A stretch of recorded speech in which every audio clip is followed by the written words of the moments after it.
There we go. Hello, my friends. Oh my God, microphone. Okay, now. Hi, how are you doing? I hope everybody is okay at home. Still under isolation, of course. And yeah, so we will have some fun time today. As you can see with my toilet paper head, everything is more relaxed, more fun. And we will do some cool things today.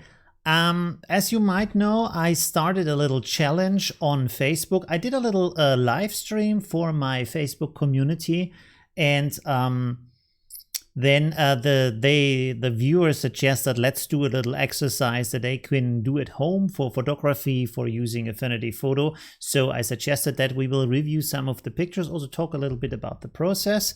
And then I want to do other stuff like talking a little bit about preparing a work, prototyping, basically how to get ideas out there, and maybe do an Instagram picture. We haven't done one in ages. I haven't posted anything on Instagram in ages, like the other account, like my official account, not the experimental account. Let's see the live stream. Sorry, let's see the comments. There are the comments. Okay. Sorry, I'm on my worst again. There we go. Okay, here we have the live chat. Hi, Guy from Belgium. Hi, Luis from Spain. Hi, Ricardo from Gran Canaria. Wow, from everywhere. From Ricardo from Valencia. Hi, how are you doing? Hi, Sina. Thanks for joining. Love the tissue effect. Chris from the Philippines. Wow. Hey, how are you doing? Tina Shi. I hope that was pronounced right. Hi, Kevin. Thanks for joining. Yeah. Hi, Denka from Holland. How are you doing? Yeah. Okay. Great. As you can see, I again have my little effect from Snapcam, I think it's called, little program. Toilet paper head. Hi, Hans der Han. Oh my God, I can't read that name. H.C. Anderson. I remember from last time, from Denmark. Hi, how are you doing? ISO stuff. Hi, thanks for joining. All right, good. I hope everybody's having a good time. I hope everybody's staying safe and is still healthy and all these good things. And we will have some good time tonight. Let's again start with a relaxed chat a little bit. If you have questions or stuff like that, post them in the chat. Let's talk about a little bit about things to warm up the stream, and then we go into pictures and all these kind of ideas and creativity and all the kind of things. Hi, Tommy from Warsaw. How are you doing? How, Niall? Hi, Niall. Thanks for joining. Hi, David. Hi, Iapian from Sweden. Hi. Very nice. Thanks for joining. Good. Hey, Gauntlet. Thank you for joining.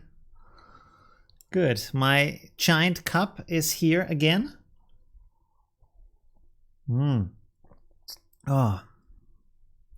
Hi, Shotinama from Atlanta. How are you doing? Good. Hi, Leo from Netherlands. How many of you are in the Facebook group and have seen the kind of exercise that why I will do the reviews today on live stream for the pictures? A lot of people. I should maybe post a link also to the... Hi, Marlies from Germany. Thanks for joining. You see through? Oh, yeah.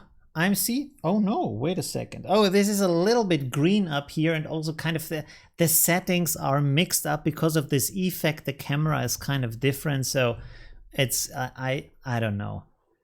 At some point I have to ask an expert about these green screen things because I can't get the settings down so that they look good. It's kind of strange. Yeah. Where have you been? See through. So thank you, Chuck, for telling me. Love the toilet head. Thank you. Hi from Panama. Wow. Juan, thanks for joining. Hi, Sam from Michigan. Sen Hunter. Okay. 1 second. Where's my mouse? There's my mouse. Okay, let's post a link to the fan community. So if you want, you can join there. It's open to everybody. And like I said, I did a little live stream, I think on Wednesday.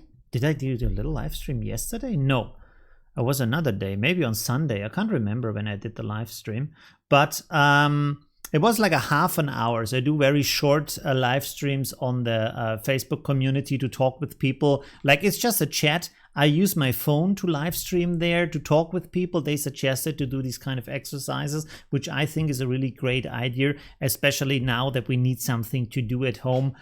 A lot of people are not used to staying at home. So this is a really good idea to do these kind of things. Let's see if somebody wanted to join or something. 1 second. Oh, 4 people. Wow. Okay, great. The numbers are rising. We are now at 4. No, that's not. 400, almost 450 members in the superfan community. So that's really cool. And like I said, it's for everybody. Hey, Hermann from Germany, how you doing? Your bookcase. It's intriguing. The bookcase behind me is actually a picture from the internet.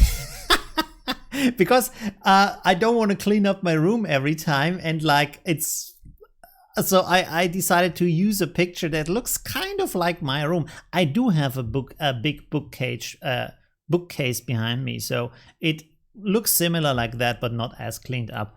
Yeah, so it's kind of a easy trick. Yeah.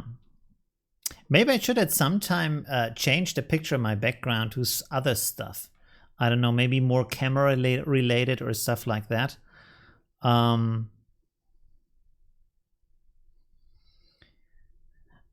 paper look like it's peeled back. That's actually something multiple people has asked for. Maybe I should do a tutorial about that. So let me write that down. Peeled edge paper effect. So I can do that as a tutorial. A lot of people seem to use that. I mean, you can go to Google Images and search for like this peeled paper and try to find a high resolution version that's preferably free, and then just put it on your picture. It's probably the easiest way to do that. But of course, you can also simulate that in Affinity Photo if you want to. Hi, Oma. Thank you for joining from Panama. Hi, Guy. How are you doing? Oh, there's more people joining. Let's refresh this real quick. There we go. One more. Approve. All right. 450. Let's go back to the chat. Hey, Joan from Finland. Tinashi, thank you for joining the group. Jules, you still wearing the toilet paper head? Yes, the same effect as last time. I think it's so fitting. I tried to find other effects that are cool, but the others are not, like, I don't know, not as good, I think. Yeah. Hi, Linda from Canada. Thank you very much. Yeah. Oh, by the way, I just want to point out that I'm going to do, like, if you remember, last year I did this Black Friday sale. So I thought I will do the same thing now for the Corona time to give people like a lot of stuff to work with, all my pro packs that I've created so far.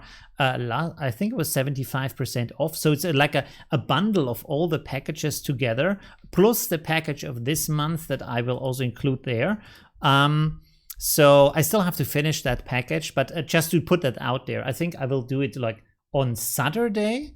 I will do the release, and then it's also this kind of sale just to give people like support also, and a chance to do like creative stuff and have this kind of reduced price for all my packages I've created so far. So hopefully that's a good idea. I was also inspired by other companies doing that, like Affinity Photo is doing that, and a lot of other companies are doing that to give people like something positive in this kind of challenging time. So I thought this also would be a good idea. Yeah. And yeah, okay. Hey, Carol from London. Hi, Eddie from Hamburg. Hi, Barry from Australia. Wow, from everywhere. Really cool. Hi, David. Yeah, thank you for messaging me. I will have a look at that and see if I can turn it into a nice tutorial. Thank you for like improving on the things that I'm doing in tutorials. Always good to get other angles, other views on these kind of things, because of course I only have my views and things, and a lot of people do things in a completely different way or have a different interest in why they're doing that. So seeing that and getting that into there really is nice to broaden the range of my tutorials, but also my personal understanding of things, of what people are doing out there. That's really, really cool to get this kind of feedback. Yeah. Okay. Hey, Linz, Austria. Hi. Neighbor, so to speak. I'm in Vienna. Hi, Wolfgang. Very classical Austrian name. Very good. Although my German friend is also called Wolfgang. But with Mozart, of course, yeah. Historical relevance. Hi, Omar. I'm actually from Germany. I'm from near Nuremberg. And I've lived some years in Munich. And now I have lived for over 20 years in Vienna. And by the way, what I'm missing most in Vienna is the typical Bavarian beer garden. Because first of all, Austrian is not so much a beer garden country. They are more like a coffee, how do you say, coffee shop, cafe house, where you go to drink coffee. They are more like a cafe culture, less of a beer culture, although they drink beer, but not in the beer garden kind of way. And then the Bavarians have this specific type of beer garden where you have like this stone gravel on the ground and then wooden chairs, or like wooden banks where you sit together with a lot of people on a long table and drink beer, and you get beer in the 1 liter glass, which is called a Mass. Eine Mass Bier. And this is also something I miss. I'm not a fan of beer that comes in 250 milliliter or 300 milliliters, like these small things you get now in clubs and stuff like that. It's like, why would you drink a beer in that small size? It's a beer. You want to have at least half a liter of beer to drink it, because it's like, beer is not something like wine where you sip it like slowly or like a cocktail. It's beer. You just drink it. It's like water. You know what I mean. So this is something I'm missing in Vienna. But other than that, it's really cool here. Thank you, Omar. Pleenfeld. Parisian. What's Pleenfeld? Wait, I lost the chat link. Where's the Hey, Gonzalez from Chile, how you doing? Thanks for joining. How about Belgian beers? What is a Belgian beer? Is oh god, what is it called? The green one, Beck's. Is Beck's a Belgian beer? I don't know. It's something from the north. Beck's is pretty good, especially when it's hot. On a hot day, I think Beck's is a pretty good beer. Yeah. Oh, wait, some more people want to join. Or Amstel? Is that like a Belgian? No, I don't know. Yeah. What? No. Beck's is a German beer? Are you serious? Beck's is a German beer? Really?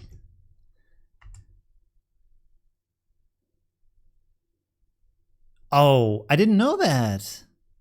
Oh, really? Okay, well, good. Another good German beer. There we go. So what's Amstel then? Is it also German? No, that's Dutch. Okay, so Amstel is Dutch. I thought Beck's is also Dutch. I didn't know it's German. That's interesting.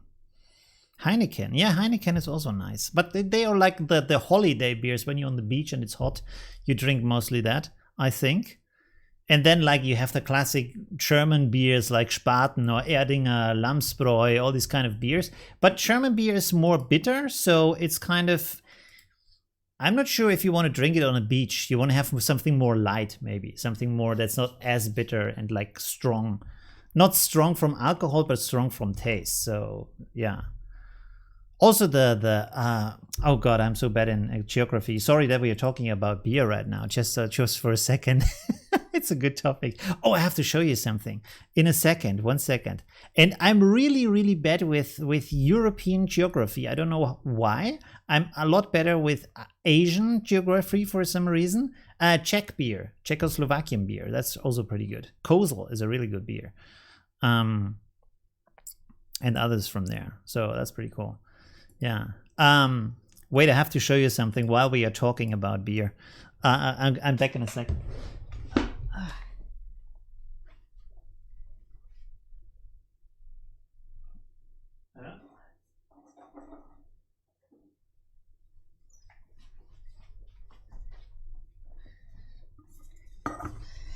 I bought these. Can you see that? I don't know. Yeah, maybe. It's a bit see-through. Okay, it's really bad quality. What is it called? Steam brew. And they have these really cool looking cans. I found them in Germany. It wasn't actually expensive or anything. And they are pretty cool. They have this kind of steampunk design. So it was like 5-6 different cans, and every can has a different beer in it. So that was pretty cool. So this one, what is this? This one is a pale ale. This one is a German red beer. I'm not sure if you could see that, but it's called Steam Brew. It wasn't expensive either, but it was pretty good. 1 second, I'm bringing back the cans.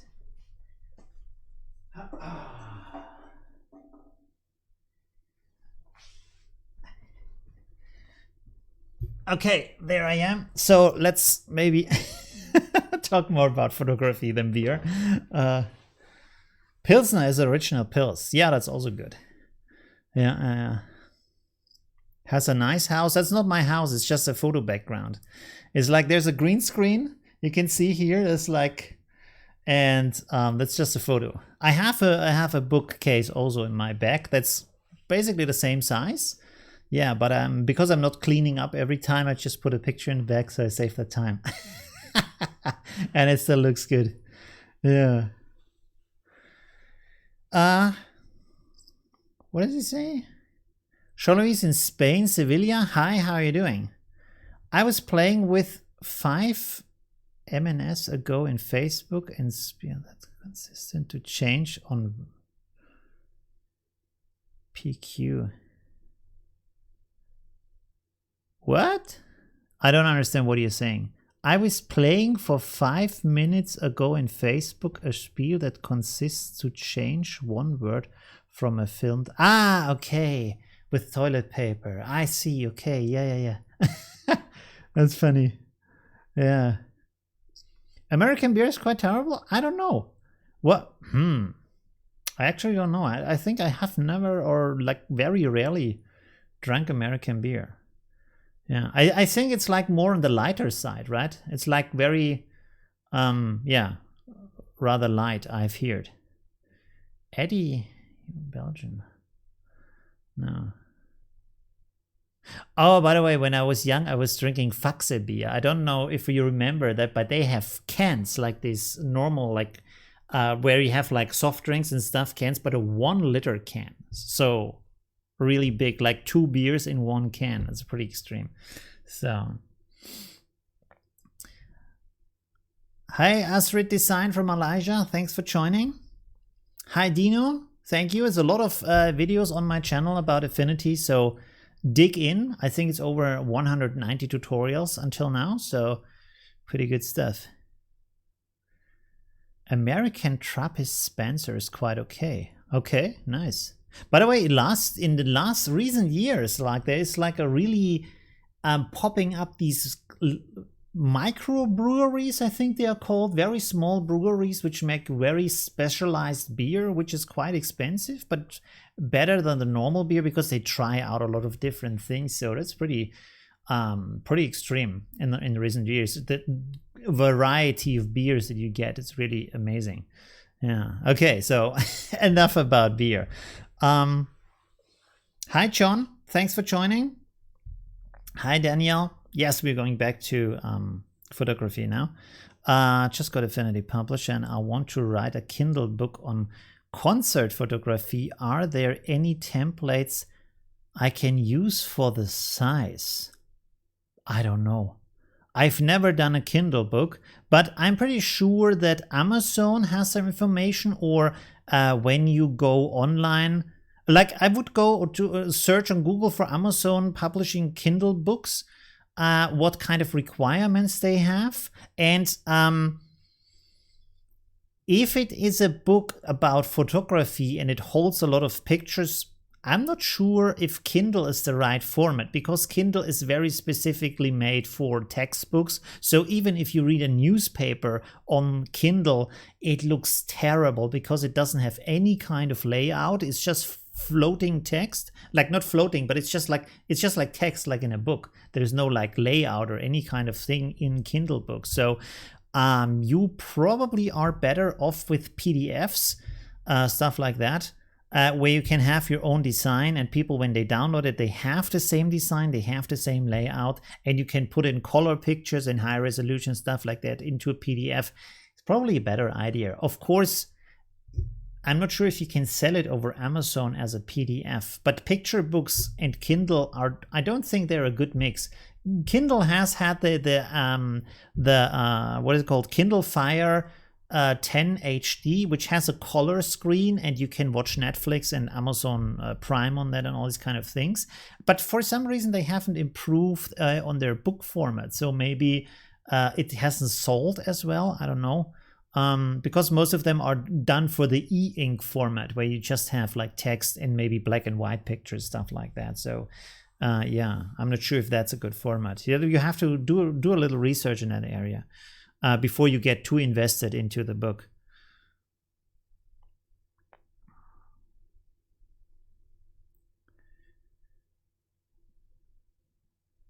No, yeah, okay.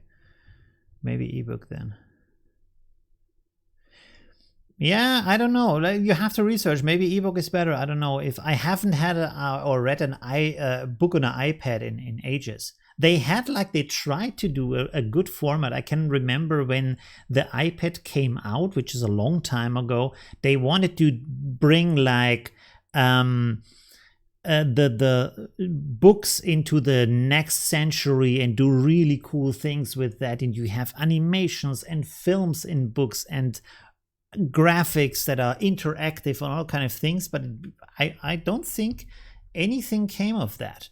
I don't think they did much with that after that, which is really sad, because you could do a lot of things, but maybe it didn't pan out with how much it costs to actually produce these kind of things. Because of course you can do them technically, but then if you think about doing all these things for real, it takes a lot more work than just putting down a book and print it for cheap and put it out there. So, and I'm not sure, like, for example, the American market, I'm not sure if they are even interested in that kind of format, because reading books in America have a very like different quality than in Europe. They are like printed on very cheap paper and stuff like that. Sorry to say that like that. I'm not saying that dismissive or anything, but it's just like they are throwaway books. You don't keep them. It's not, they are not for putting them in your bookshelf. They are like reading and then. So yeah, let me show you. 1 second. I'm back in a second.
Okay, sorry, I'm back. Oi. Hi. Don't leave the stream. I'm back already. Okay, there we go. So I'm not sure if this is like, if you can see it on the camera or not, but this is like, if you have these books, like this is a bestseller here. Oh my God, it's completely transparent. Can you see that at all? There you go. The Paradox of Choice, that was pretty popular. Yeah, by the way, yes, I'm using money as a book. I'm using money as a bookmark. The reason for that is because it's really beautiful if you go on trips around the world. And actually, if you buy a bookmark in a museum or stuff like that, it's more expensive than using actual money. For some reason, I don't know why. If you buy a bookmark, it's like $1.50 or $2. If you have $1, it's $1, you know, it's cheaper, and you can use the dollar still. If you're out of money on the bus station, you still have $1, you know, so that's pretty good. But we're not talking about that, we're talking about books. So actually this is not too bad. Let's see, wait. So if you look at the, I'm not sure if you can see that actually. So if you look at this, like it doesn't actually look that bad, but it's kind of yellow, and you can, if you touch the paper, it's kind of cheap paper, stuff like that. I'm not even sure if I can explain that. So let's look at this book here. That's actually not that much better. Nah, it's pretty much the same. But the quality, like, you can't actually see that, but just the paper quality is better. That's the only thing that's different. So this is like very cheap, rough paper. If you touch it, it's not very high quality. And this one is like, it just feels a lot better. Sorry for just bringing it up. And of course, this one, this is a pretty nice print here, James Joyce Ulysses. And this is more like stuff you put in your bookshelf. And I think this is over 10 years old. And as you can see, the paper is completely white still, which is really nice. So you can see it's really good paper quality. Of course, this is more like a collector's edition. So of course the quality is a little bit better, but it has a normal price. So it's not any more expensive. Okay, enough of that. We are going really off topic today. Okay. Whew. Wow. Going all over the place today with the topics. Write an iBook author and any other editor InDesign as well, and the converter to eMobile. Yes, there are converters to eMobile. I completely forgot about that.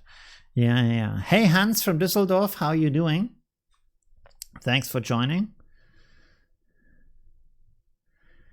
A new composite. Yes, I want to talk about that today. How to get like the mindset or workflow of creating a composite or getting ideas, stuff like that. So let's go into that area. Hi, Life is Changed from Morocco. Pretty cool username. Thank you, Daniel. Toilet paper hat. I'm stuck on toilet paper, as you can see here. Enough. Yeah. For, how do you say, what's the saying? For days? Toilet paper for days or for ages? Is that the right saying? Consider throwaway for us in America. Yeah. Paperback books. Yes, there are paperback books, of course. Yes. I always buy paperback. I hate hardcover. I don't like it when books don't bend. The books need to bend. Why is everything soft in a book and then the cover is hard? I don't understand. And then it's like, what's the benefit of that? I really don't understand hardcover books. The only thing that's different is like it's super expensive and for no reason. If you want to put it in your pocket or your backpack or anywhere, it's like always hard. Like, why? I don't understand. So I'm not a fan of hardcover books. Yeah. Include artistic plugins for Affinity Photo. Yes, I would say NIK Collection is mostly artistic plugin, where you have cool artistic effects, and then of course photo adjustment, where you can do a lot of things. But then I would say even the photo adjustment has kind of an artistic element to it. It's not like strictly color grading and adjusting. It's like most of the things are like artistic filters that help you to get a cool kind of look or interesting kind of artistic expression into your pictures. And then there's a little bit, like I would say maybe half of them are for adjustment, like sharpening them and reducing noise and stuff like that. Yeah.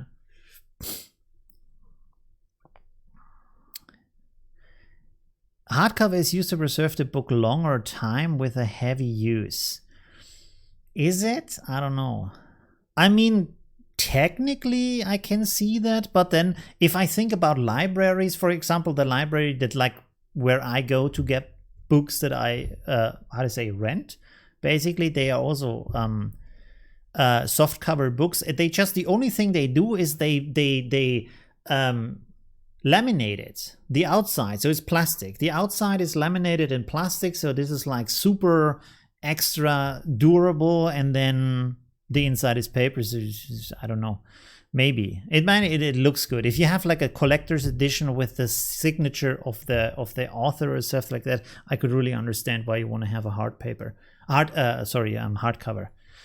hard paper. That's for children.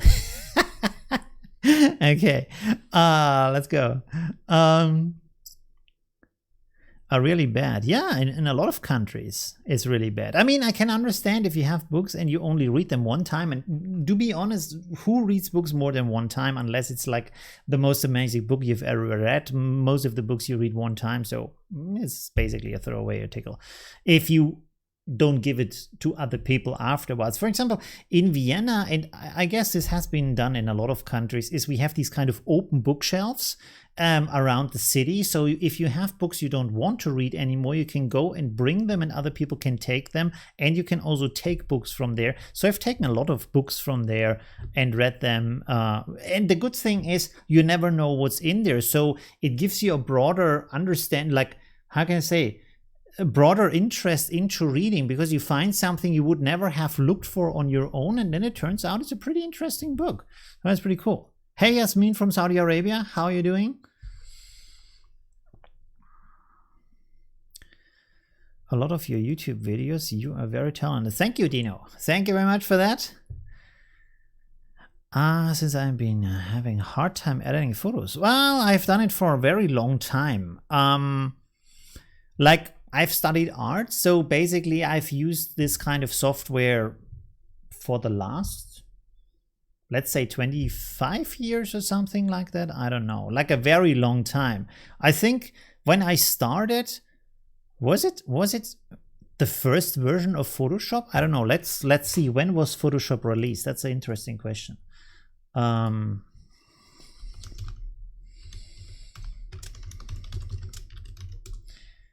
Photoshop release date. Oh no. Okay, Photoshop was released 1990. So that was before, way before I went to university. Yeah, so probably it was on version 5 or something. I don't know. Very early still. I started studying 1996 or 98. I'm not sure. Stuff like that. Okay. Yeah, my shirt is kind of, because of this new camera effect, everything is kind of strange. I have to reset my camera and also move my table more away from the light, stuff like that. I have to readjust everything. Oh, by the way, let's make a quick post for the fan group. Join there. Boom, there you go. Art brings us all together. Yes, that's a good idea. Look at different art from different cultures. That's always a good idea. Because you get a lot of different new influences and ideas and concepts and ways to look at things and stuff like that. Okay. Good. Let's get started talking about prototyping stuff. So, wait, I need to switch over. There we go. Okay, so now you should be able to see my browser. I'm in Pinterest right now. By the way, so again, my community said, hey, how about doing exercises now that we have to stay at home? Give us something we can work on, some kind of creative tasks, stuff like that. So I thought, okay, let's do still life with things that you have at home. And by the way, so this is like a process that I use myself very often for prototyping if I want to come up with an idea. And hands down, I can swear that to you that every creative person is doing that. So if you're at home and you think you have to come up with your own creative ideas, that is not how it works. Nobody is doing it like that. Because if you would do that, you would say, I'm smarter than the rest of the world. I have ideas nobody else has, which is like, there's 8 billion people. How is that even possible? It's like, why? And also, you would say there's a resource of the imagination of like 10,000 years of culture that we had, but I'm not going to look at that. I'm doing my own thing. Why? Why would you not take all these resources and say, hey, this is a good idea. Let's do that. That's cool. That's super awesome. So, and so it's done a lot. And we have also, like, if you look at culture, we have these cultural cycles where things get super popular and then they get like people are not interested in them anymore. And then after some years, they come back again and they are super popular again. For example, in music, there is this kind of genre that comes around every some years. There is a super popular song that has as a topic, we have to fight for our right to party, which comes all the time. Like, there's a break and then comes the next one, and then there's a break and then comes the next one, because this one song is sucking up everything and is super popular, and then it dies out because everybody's bored of that, and then after some years, boom, the next one. Exactly the same thing, exactly the same kind of goofy guys jumping around in front of the camera, screaming that they are young and they have to party, and for some reason they have to fight for it, although they party all the time anyway, so, but it sounds cool.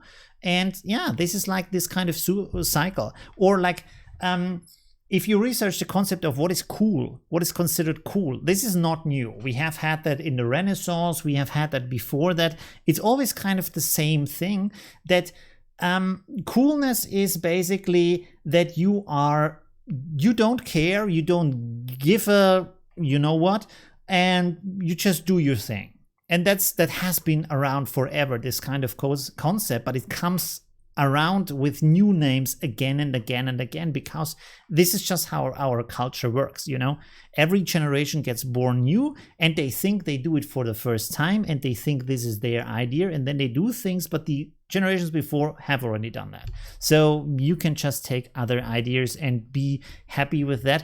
But the best way to do that is that you collect a lot of ideas and then you make a mix of that, because of course you don't want to just paint like Picasso. You don't want to do a photograph like what is it? Okay, now I'm not shit. What is a famous photographer? Let's say Sing Like Madonna. I can't think of a photograph right now. I'm sorry. You know what I mean. So you research different styles, and then you can make a combination of that. So if you have something, you have an idea for a composition or for something you want to photograph, often it's really hard to come up with a good idea. So you can look at what have other people done. And there is often like, the thing is that coming up with an idea is extremely hard, but then when the idea is out and you see it, it's suddenly extremely simple, which is very contradicting, but it's how it works. So the best ideas are extremely simple, but extremely hard to come up with. They are so obvious that we just can't see them. So yeah, and like for example this here, that's pretty cool. I mean, it's a bird made from cutlery and a plate and a cup.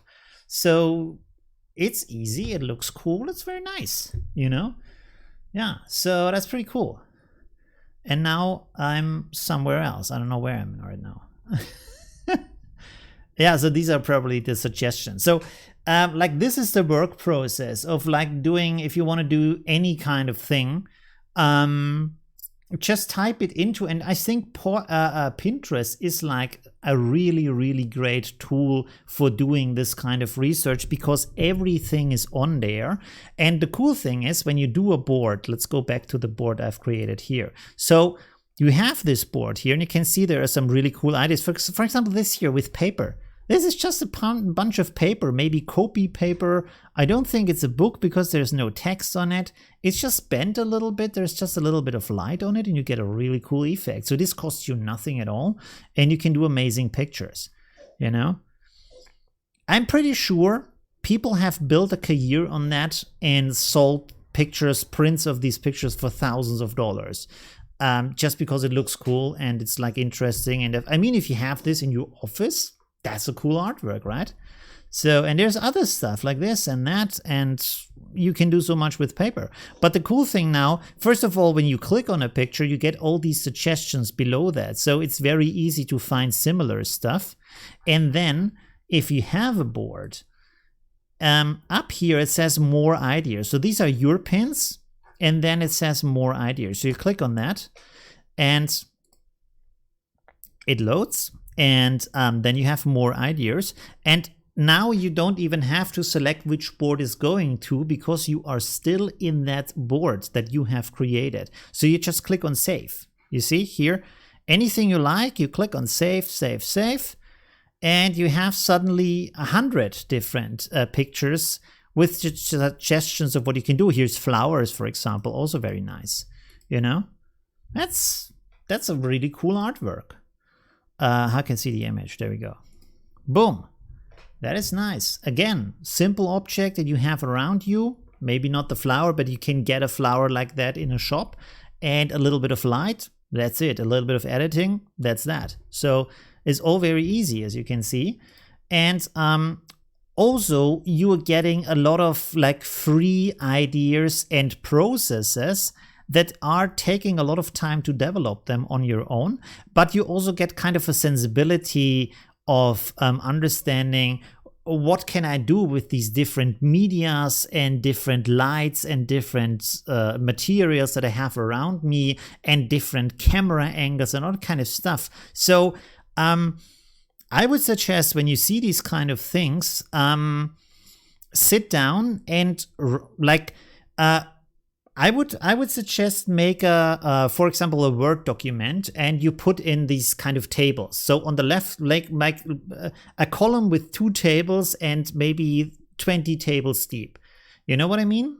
Is it called tables deep? Probably not. You know what I mean. So you copy this picture over in the left side, and on the right side, you write down what stands out to you. From this kind of picture. Then you take the next picture, you write down what stands out to you for that picture, and so on for a certain subject. For example, things you can do with paper, you know? For example, like here we have, I'm not sure if this is paper, probably not.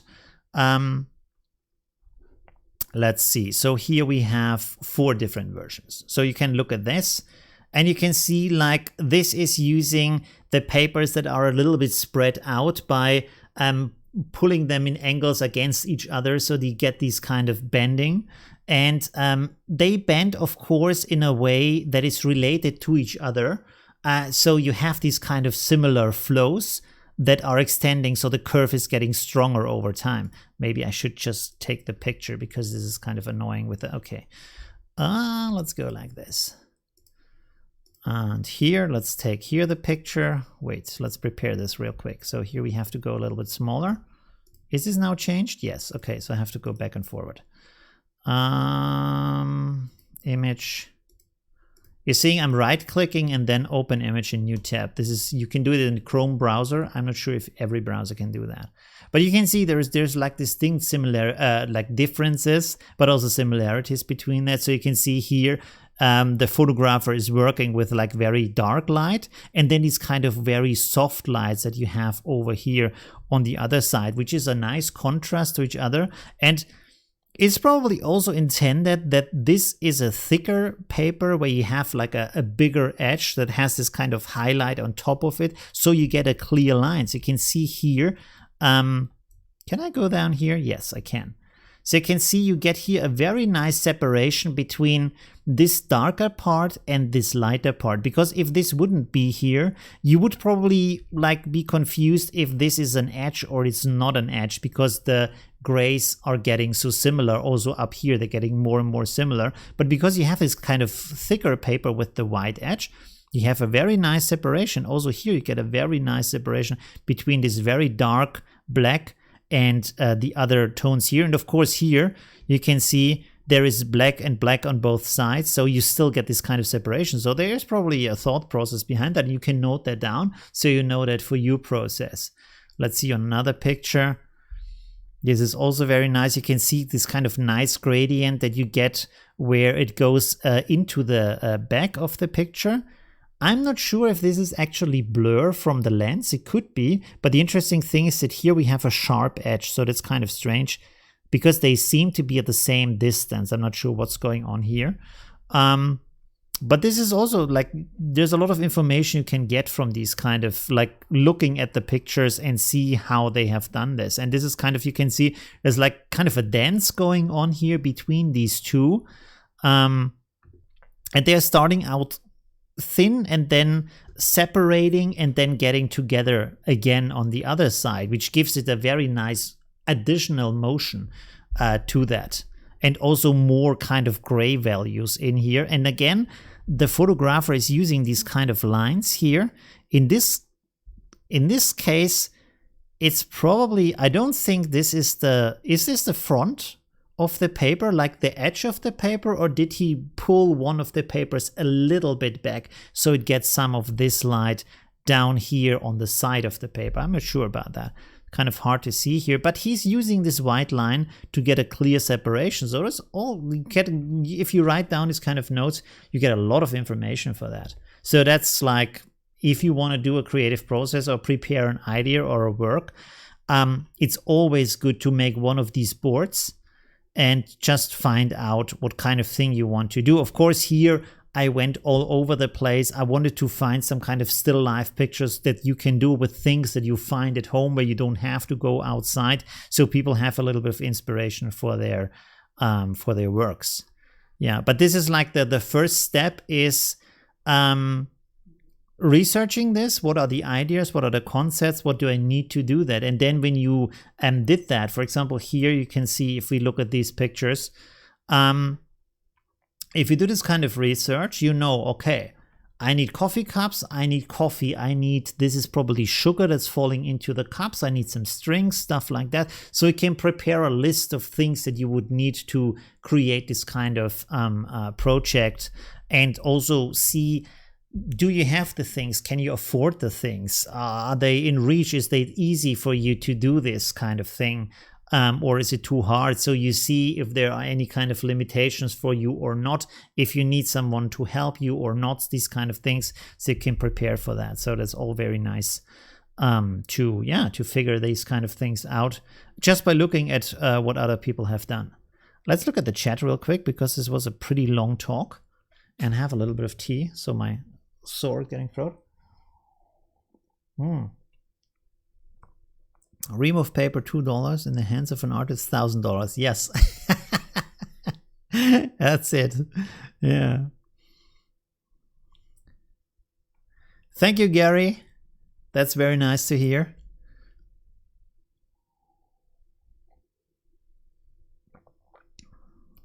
Yes, yes. The NIK Collection is from a different company than Affinity Photo. Yeah.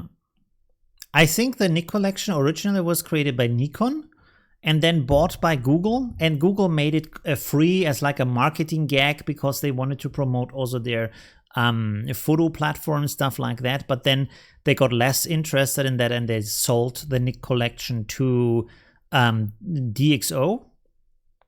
And DxO is now doing, of course, again, as a normal commercial product that they are selling to their customers. Thank you, Alex. How to deal with the overwhelming quality of these pictures? That is actually a very good point. So the problem with every artist is that, of course, you're seeing NIK shows for 99. Okay, we can show that. Sorry, some things are blocked automatically. Why is it always going back? I don't understand. Anyways, okay. So is my video still running? Yes. Okay, good. Like, this is a trap that is easy to fall into. You see other artists and they have amazing quality, and then you look at your own work and of course it's not as good in most cases, because you didn't spend a lifetime training to do that. You just started it, and like, a lot of these professionals, they had years and years of training, of dedicating all their days just to figure out and be taught by other professionals. And of course, for example, if you're in an art school and you have teachers who are themselves like internationally known photographers or artists, and they can tell you about the different things they are doing, and you get taught by them, your progress is that much faster, and you get a lot of different insights and understandings on how this process works and why things are done a certain way, stuff like that. I would say today, with the internet and all the things you can find on YouTube and all the things you can find on paid courses online, you can get basically the same quality, maybe even better quality, especially if you join different kind of communities where you can talk with other people about these kind of things, and they help each other. And so you get like you can get courses from the best photographers on the market, from the best designers, from the best illustrators. They have online courses out there that they sell. It's not sometimes not very cheap to get them, but they are out there, and it's certainly cheaper than going to a university for like 6 years or something, when you do a course for half a year or so about a subject. But to get back to the point, so you should get inspired by the other pictures, but not compare yourself to them, because they are done by really good professionals while you are at a starting point. So you should try to do it as good as you can and try to learn as much as you can from them, but then at the same time understand that your art and your process has a lot of limitations. And by the way, this will never go away. No matter how much you train, no matter how good you are, no matter how much you know about art and all these kind of processes, you will always feel like others have better stuff. And the reason simply for that is because the other ideas are fresh, while your ideas have been with you all your life. So they are not fresh. You have been with the process from the first idea to the finished product. And for the others, you only see the finished product. So it seems like it's done like that. But of course, it's not done like that. Other people like also put in a lot of work and a lot of time, you know. And I think even for really good artists, you could say that every good work has probably 1,000 bad works behind it. Just sketches and ideas and concepts that haven't worked out or that just aren't as good, especially with photography. I think with photography, it's super normal that you do a shooting where you do like, let's say 500 pictures, and then you take 2 of these pictures. That's completely normal, because you want to try out. You do a lot of pictures for safety also as a backup. Maybe one is a little bit sharper and the other is not, or there's a little bit difference in some way. So you want to have this kind of choice to select that. Yeah, so don't do a direct comparison. Just like you can compare yourself maybe more to people who are on the same level. Like if you have an online group, for example, and you see works from other people who are on your level, and you can see what are they doing better, are they doing mistakes, stuff like that. And the interesting thing is, and I think I found this to be true for most art forms, is that the most important things about art are the fundamentals, and the rest is like just coming in your process. Like when you understand the fundamentals, you can work with the process and then develop your own style, and the rest of it is more like your own path and your own experience and the kind of direction you want to go into, and then you use all these kind of fundamentals to just figure out what you want to do, where you want to go with that, and you refine that. But you can't, of course, be taught in this kind of refinement. Of course, you have like online courses from really skilled people. Should I change the camera while I talk? Because you just see this kind of thing. Let's go like this for a second. Although I'm almost finished. Anyways, what was I about to say? So for example, like you have online courses for music composition from Hans Zimmer, and he is amazing and he creates his own thing. But to be honest, almost all of his music tracks for films sound basically the same. He's like doing the same thing over and over. It's just Hans Zimmer thing. It's his thing. It's his kind of, it's like every Picasso looks like Picasso. It's like you've seen one, you basically have seen them all, and you have to be really interested to want to see all of them, you know? So it's what I want to say with that is, if you learn from such a person, don't try to copy them, or don't, like, they can't teach you their own style or what they have learned. They can teach you that, but you have to find your own thing. So this is kind of the thing is, with really understanding things or with really getting good at things, this is something you can't teach, because this is where you find your own style. They can teach you where they see kind of errors or kind of mistakes or kind of things that you're doing wrong, and say, hey, this could be done better, or this is like, if you do it that way, it's a lot easier, but you still have to find your own way and your own thing and stuff like that. And I mean, for example, like, let's compare two concepts. There's one concept that says you will be good if you do something for 10,000 hours. It is not true. If you would be good after doing things for 10,000 hours, every plumber, every baker, every teacher, every, I don't know, bus driver would be an amazing driver and baker and photographer and painter and whatever, because if you have a full work life, of course you reach at some point 10,000 hours, but this is not how it works. So you have to spend 10,000 hours, that's probably true, but you also have to spend them wisely. So not just do things, but like research things, learn the fundamentals, understand why they are used in a certain way, research what other artists have done. So you do a lot of comparison to other artists. Ask other people, especially people who are better than you, to break your work down and really like say, this is shit and this should be different and this is like, and you have to defend your work, because you only learn from that process. If you only listen to people who say, yes, it's a nice work, you do really good, you're not going to learn from that. So, but if you have another artist and he says, nah, that's not good, you have to like look at this artist has done is better and this is kind of wrong and there should be an improvement. You can learn a lot from that.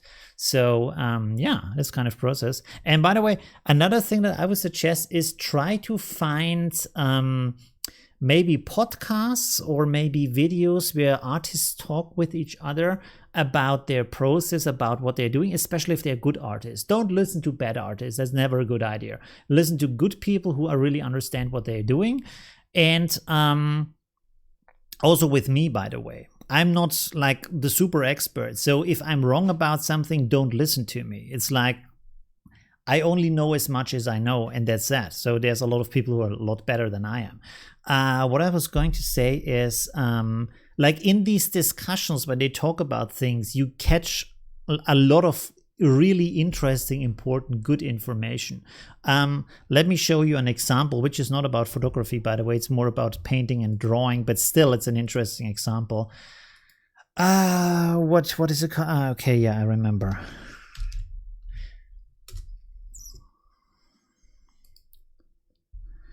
So 1 second. Videos. Where is that?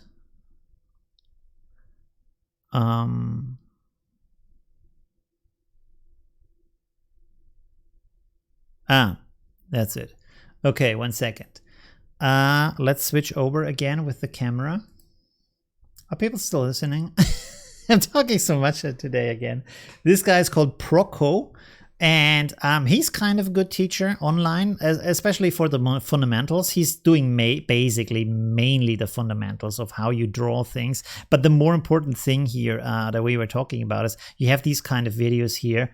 It look sometimes a little bit goofy, but for example here, what artists should know about conventions or like these kind of things. And he's talking, I think he's talking with one of his old teachers, stuff like that. So they sit like that and they talk about their process and how they learned and how they teach students and what kind of books they use to learn about anatomy and all these kind of things. And you can learn really a lot just from listening to the talk, because the technique is important, but understanding how to use the technique and the artist's life, I would say, is as important to really know what are they actually doing, what is an artist actually doing throughout the day when they're doing things and why they're doing it a certain way.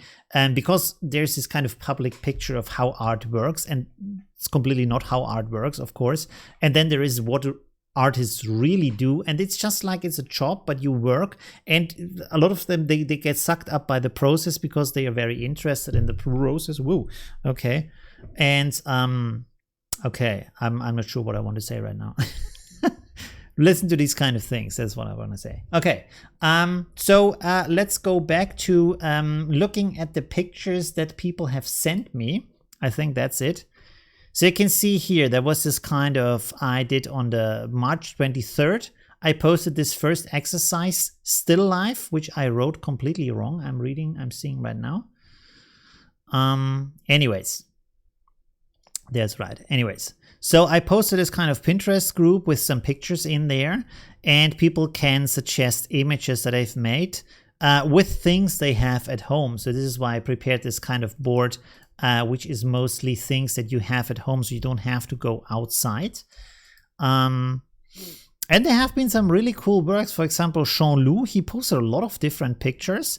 And at first, by the way, I thought he's just selecting pictures he likes from Google Images or something like that, because the quality of the pictures is pretty cool. He does this kind of photo collages, compositions. You can see here, human butt and peach. And they look really cool. And the ideas are also really cool. So I think also he takes like inspirations from other artists, of course, from paintings, from other photographers, stuff like that. But that's, like I said, completely okay. That's how you should do it. You can improve, and you can see you can do some really cool ideas and really cool pictures. And he's done some really great stuff. Did he delete the other pictures? Because he posted a lot of them. And then I said, maybe slow down a little bit so other people don't get discouraged by all these kind of posts. So here's another one. Very nice. It's pretty cool. Did he take that picture, or is it like a classic pinup picture from the internet? I'm not sure about that. But it's pretty cool. It's a pretty cool combination, and also kind of a classic comparison, of course, of the female anatomy. And is it called peaches or pears? What's the name of that fruit? I'm not sure right now. I think peaches are the others, the like orange round fruits, not oranges, but anyways. This is also very nice. You have a violin that's playing itself, bent around. I think this is probably done in Affinity Photo, maybe in Photoshop. I think probably in Affinity Photo, but that's pretty cool. Also, a very nice idea to have this kind of thing. So to like think more around the subject, like not just what is in front of your camera, but how can I combine it? What is there out there, like a metaphysical layer of things on how to combine them can be a really interesting subject to go beyond the things, which, by the way, is also like the artistic aim is also always to go beyond the things of how can I go beyond the material that it is and show something more. Like, you don't have to show a violin that is playing itself. That's not what I mean by that. What I mean by that is, for example, if you think about movies, a really good movie makes you forget that you're watching a movie. You're just watching it, and after 2 hours, you're like, oh, okay, it's ended. The story is over now. But during the movie, you didn't think, oh, it's the next scene and there's an actor coming and this is like just a fake gun and stuff like that. If it's a bad movie, you think that. If a good movie, you're so included in that and like involved, immersed in the movie, you completely forget that you're in a movie. You just watch, and yeah, and this is what I mean by going beyond the material, going beyond the subject of the thing that you work with. This is also very nice. Nice composition. I like how the head is like contrasting the sculpture and also like putting a frame around the sculpture. So that's also very nice. Nice concept. There was another one up here. Oh, there were several up here. Sorry, I scrolled over them because I wanted to show all these other pictures here. So this one is a nice starting point. I can see kind of the similarities with the things on the board, but I think it could go a little bit further. Like, for example, in this picture, I wouldn't know what is the thing that I'm looking at. So, or like, what is the reason I'm looking at this? I see it's kind of, I think it's tomatoes. Maybe it's another fruit. I think it's tomatoes, but what is the, why are we looking at this right now? You know? So maybe there could have been something else to do with that. For example, we have here this picture with the wine glasses. Where is it? Do I find that? There.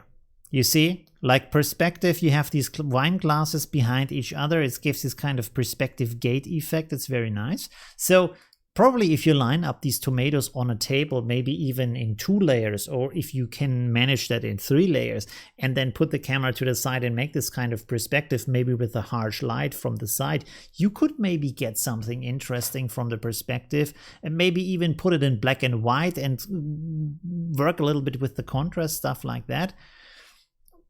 I guess you could do something interesting. Here is like, I see a good starting point, it's a good medium, but then I don't know what exactly it's trying to show me, you know, from the concept, from the idea behind it. This is a composition done in Affinity Photo, which I think works out pretty nicely, because as I understand it, the ball image is from Unsplash, and then he took a picture in the garden of his, I guess, a rose, and put the rose into the glass bowl. And I think it looks pretty good, especially if it's small like this. You would actually think it's in there. Like at first I thought, yes, this is like this kind of preserved thing where you have this plastic stuff and you preserve flowers. So that looks pretty cool. That's a very interesting image. I wonder if this was on the picture or he put that there to make it more look like a round. It's kind of interesting. It was also kind of an interesting, cool picture.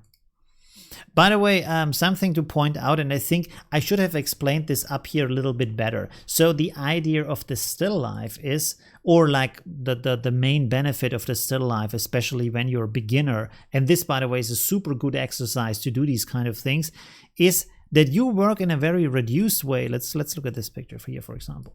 So if you look at this picture here, you try to work in a very reduced way with very simple objects, and you try with this limitation to get as good a composition as you can, and as good of like this kind of contrast and light and form and structure and composition. Is all these kind of different elements in there, but they are reduced to their minimum way of what they can be. You're not disturbed by anything else that could be in there.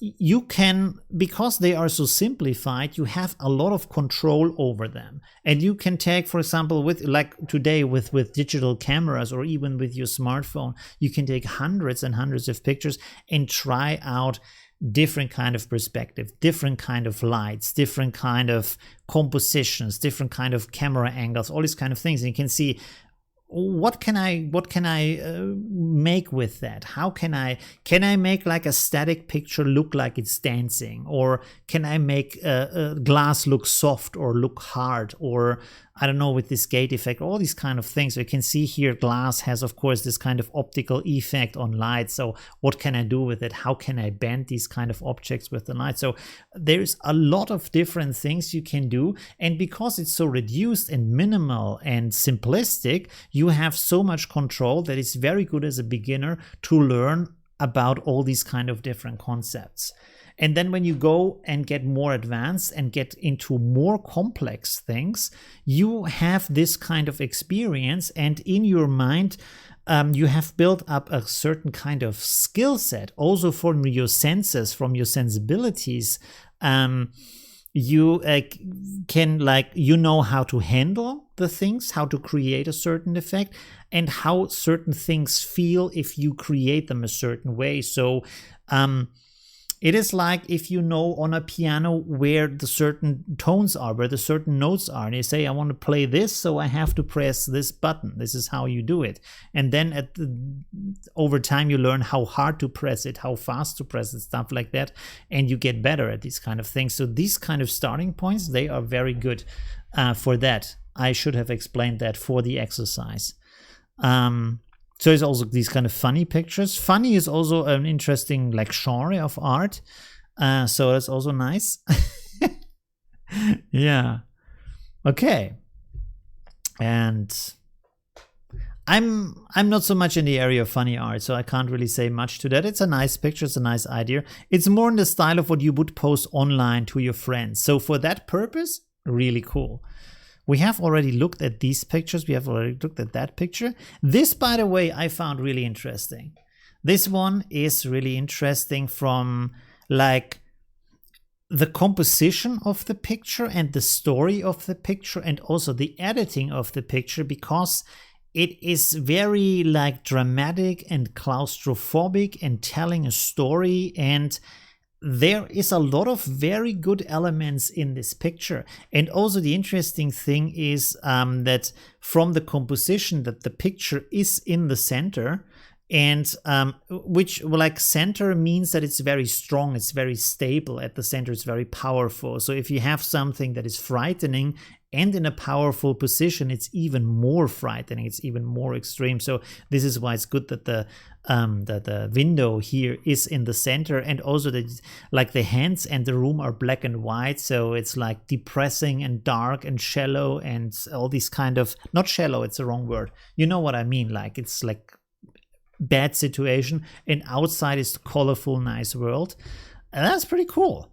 That's a very cool like way where you really feel what is going on in the picture. So I really like that. That's very nice. Yeah, I also like that this little detail, if you look at that the rings on the hands, while the rest of the room is black and white, but the rings are in color, you know? So even if it's super depressing inside and you want to go outside, I think like the color of these rings is like, yeah, but my family still gives me some kind of stability and some kind of warmth and some kind of good feeling, you know, that's still left in a world that's kind of gray and depressing at the moment because I'm limited to staying inside. So there's a lot of cool, interesting things in this picture. Yeah, very nice composition. Okay, let's go to the next one. This is also very cool. Thank you very much for that. And like I can see, this is exactly what I mean by this kind of reduce still life. So this is just a reflection, a black and white picture, nice light from the side, and it's interesting. Suddenly an everyday object that we see all the time just becomes interesting, and you look at the different details and you see different things. It looks a little bit like a tree, and because of the reflection could be on a lake, stuff like that, the picture suddenly comes alive and tells you stories because your brain basically fills up the image with new things, new information that is replacing the kind of minimalism that you have in the picture, you know. So this is also nice, a good way why these kind of reduced pictures are so interesting, I think, to us, because we can put ourselves into the image because there's so much place in there. Yeah, so very nice picture also. Very cool composition. Good. Next one. This is also nice. It is a nice start. So it has a nice structure with these kind of lines from the perspective, all pointing towards the what's the name of those things? Gloves, the gloves. So it's a good starting point. It could be done better, of course. So if you compare this from the light and from the photo, like how much this is like trying to work with the light and contrast and stuff, to this, which is like pretty like normal. There is so much additional information in there. You see the background here, you see these things on the side that are kind of distracting from the main thing. So I think if this picture would be more like that from the contrast and from the harshness of the light, this would be a pretty, or could be a pretty interesting picture. you know, and you probably could do a lot of that afterwards in editing in Affinity Photo. If the situation wasn't like that in real life, you can still like try to make it darker, high contrast, paint out some areas in black, stuff like that. Because there's a nice composition there, you could work a little bit more with the angle, maybe try to bring the camera closer to the wood surface here, so these perspective lines, they hit even harder and have more, they are more what's the right word, bent by the perspective, you know what I mean. So hit by the perspective effect, basically. I'm not sure what the right words are right now. So that's pretty good. This one is nice, but it's like there could be more, you know what I mean? It's just like it's a nice, for a flower picture it's a nice picture, but for a still life picture there could be more done with that, you know, because you want to work with the structure and with the composition of the thing, and you want to go a little bit over that. So basically you want to turn a flower into a sculpture in some way. We have seen this other picture before. Is it still here? Do I still have that? No. Okay, not here anymore, but let's enter here, still life flower. Let's see what we get. Okay, no.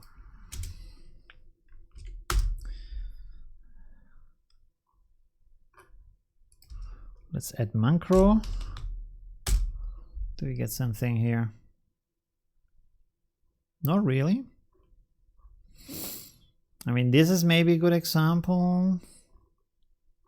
We had this nice picture before. That was really interesting. Of course, not every lens can do that. Wow, this is pretty interesting here.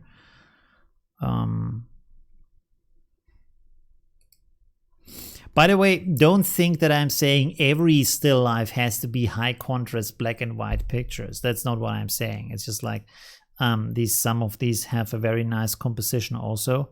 Oof, this is also very nice. And with black and white, because you're reduced to black and white, you can bring out very much of the structure, turn it more into a sculpture. So that's a good medium for doing that. So these two pictures, you can see that this is like, it's bringing out more of it. It's going beyond the structure of just being a flower, and it turns into something else. You know, something that's bigger, something that's more about the structure, more about the concept. And that's kind of interesting, which also can be in color. There's one, this is also black and white. Yeah, okay. This is also nice here. Oh, wow. There's some good ideas. Pinterest is so good for finding ideas. This is also very nice. It's kind of dancing arms, stuff like that. Very cool. This is awesome. Look at that. Just a magazine, pages stuck into each other, and then reflection, and boom. Nice. Nice idea. Very nice. Okay, cool. Okay, let's go back to Facebook. So, like I said, this is a good starting point. It could be a bit more, like play around more with the angle of shooting the picture, with maybe the light and the composition of the thing. Look at Pinterest for different kind of ideas and see what you can do with that, because there's a lot more in there. And of course, you can always like just rip the flower apart. Maybe you can do something with the what's called flower petals, stuff like that. So there's a lot of possibilities in there. Okay, let's go on with this. This is the picture I least understood, because I don't know what is going on here. I assume it's kind of a simple composition, but then I don't really understand any more about that. I'm not sure what it is, what's the aim of this was, actually. And why is the ruler so dusty? Probably if you had just photographed the dusty ruler in a very like flat perspective, so the dust is sharp on a certain part of the ruler, and then before and afterwards it's completely blurred from the perspective, that would probably have been a very interesting picture. But this, I don't know what this is actually. I'm sorry. Okay, let's go on. And this one is pretty cool, by the way. I have no idea how this was done in the background, which is very cool, Maybe he has some kind of light strips or something that he put up in the background with the feather in the foreground. So that looks pretty interesting. That's pretty nice. That's a very nice picture. Also with these kind of lights in here, is a little bit of violet up here, some green, some blue. And when I was small, I didn't know what it was. I thought this is a, what is it called in English? Cob on a corn? Corn on a cob? This kind of thing. Fruit, vegetable, I don't know. I thought this is that, but in black and white. And then I clicked on it and I saw it's a feather. So this is kind of a nice thing. And there's a ton of bouquet in the background. So that's pretty cool. Pretty interesting picture. Yeah, nice. Nice one. I like all this structure here. If you look at the smaller details, I think like if you go more in this kind of area over here, that's even more interesting than the complete picture, because this down here, I'm not sure if you can see that in the stream actually. This here has like this very dreamy structure, and then this comes out. It is kind of sharp and it has this background. So you kind of imagine this is maybe a moon in the background. It's kind of a fantasy landscape or something. So this is, and this down here looks like fog. So all of this looks like a miniature landscape in a fantasy surrounding or stuff like that. It's really interesting. All right. Okay, I think, I'm not sure if we have more pictures. I also told people to tag me on Instagram, but I'm not sure if that worked out or not. Because I didn't find any pictures that have been tagged. So I think we looked at all of those. Okay. Let's look at some I have done for this kind of exercise. Oh, by the way, did some people want to join? Before? Oh yeah, 3 people. Thank you very much. There we go. Daniela, Snesana, sorry, and Andre. Thank you very much for joining. There you go. Okay. So I went with a very simple concept, and I just took a glass of water. And then I made these kind of like lines or circles on my screen in Affinity Photo. Very simple. And then just a glass of water, putting it in front of that. And then I played around a little bit with effects. So originally these lines have been, I think, pink. And I turned them into this kind of, oh God, what's the English word? Turquoise? Like greenish blue? Yeah. And I played a little bit around with the NIK Collection. So this is more like a vintage effect on that. And I like how when you look here, like you have this kind of perspective. So it looks like it's like a tunnel. This kind of tunnel effect is very nice. And then now it's bent by the water. So it's very simple. It's basically the same thing that the other people have done on Instagram. But I thought, why not? You can do a lot of things with that. And for just being a glass of water and a bit of stuff on your screen, that's also very nice. This one was like black and white stripes in the background, and then I just put a gradient on it afterwards to make it a bit more extreme from the effect. And it's really amazing how light is bending in water. It's really like, how does that even happen? It goes in one side and then goes to the other side, and it's really strange. Okay. And we have also this here. You can see here the bottom of the glass. And I did several versions of this with the NIK Collection. So this, I think, is not the original. The original, like I said, is black and white. I put a gradient on that again to give it more this kind of color effect. And then I made some variations. Here's a slight variation. It's more like a little bit of vintage style. And there is one where we have a little bit of blur on the side, so we have more focus on the glass in the middle, so it's not, the sides are not as pronounced.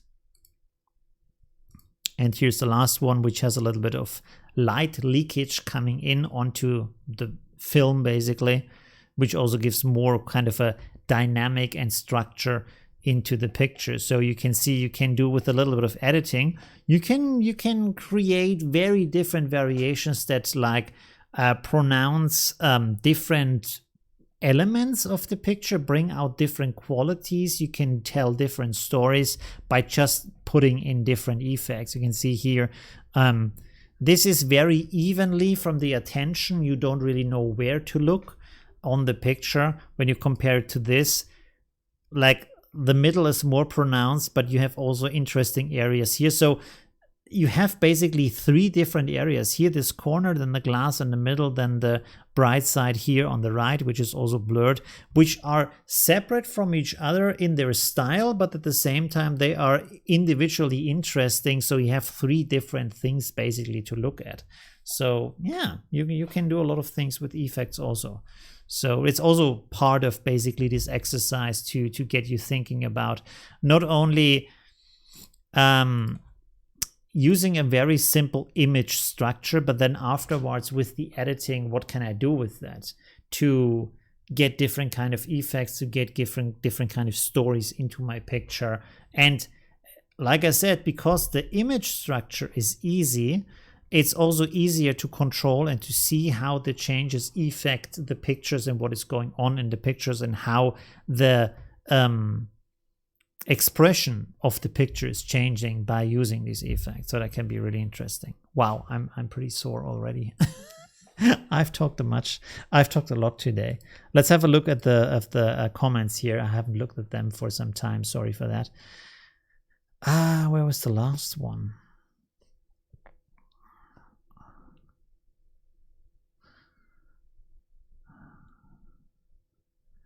Hey, Joshua from Kenya. Thanks for joining.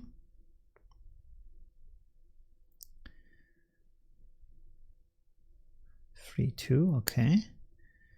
Pears. Oh, pears. Okay, they're called pears. Good to know. The others are peaches. Pears and peaches. Okay, there we go. Spectacularly annoying. Yeah.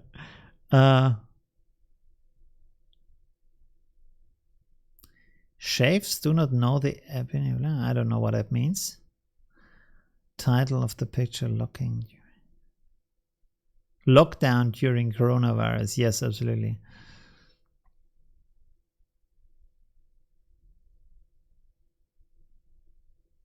Okay. Sorry, I'm just reading the comments here. Looks like hairs. And cork. Looks like hairs on arm done with ruler and cork. Hairs on arm. I'm not sure what that means. Is it? No, it's just cork. Let's see. Yeah. I don't know. Okay. Wait, let's go like this.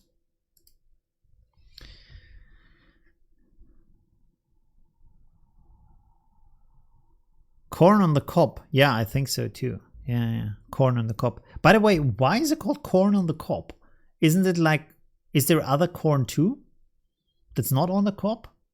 Like in German, it's called Mais. So it has its own name. So there's no confusion with other kinds of, I guess there's other kinds of corn, like you take for flour, for example.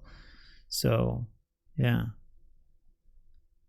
I love turkeys. Okay. Thank you, Linda. Hey, Anne. Hi from all the best to Canada, basically. Thanks for joining.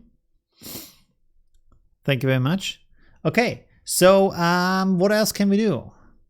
We have done the review.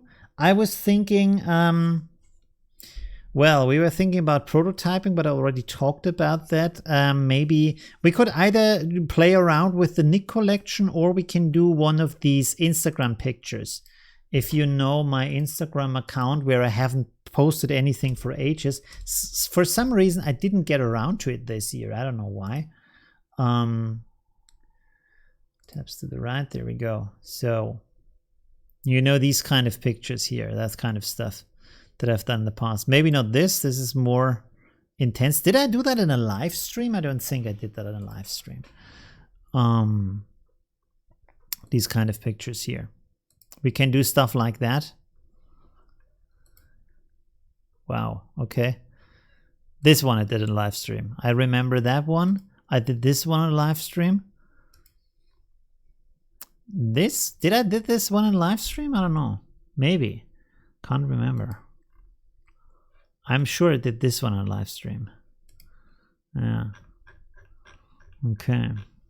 Good. So we can do this, or we play around with the NIK collection. Let me know what you want to do. Oh, I need a little break.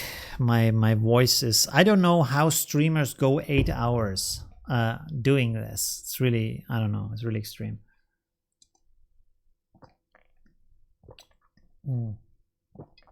But I think they're not... Sorry for the drinking sound.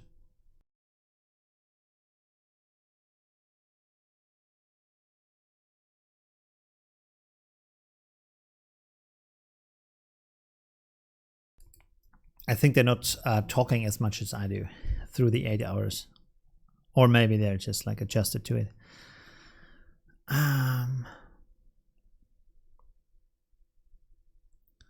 No creativity? Yeah, but that's the thing, Dino. It's not about having creativity, it's about learning creativity. So when you go on, or stealing creativity is even better.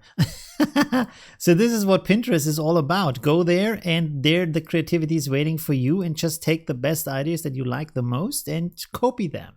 That's it. And this is what everybody's doing. So this is what art is basically.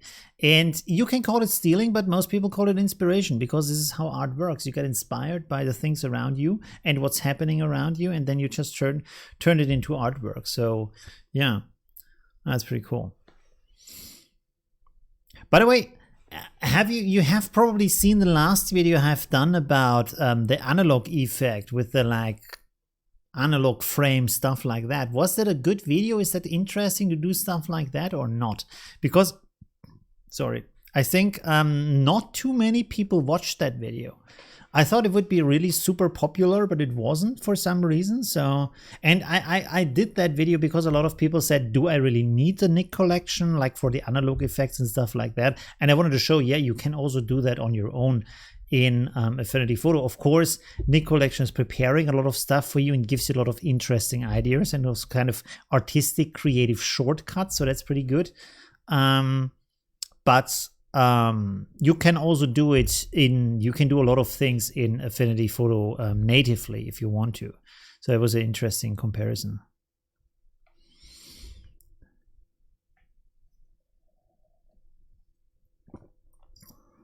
The toilet paper king. Yeah!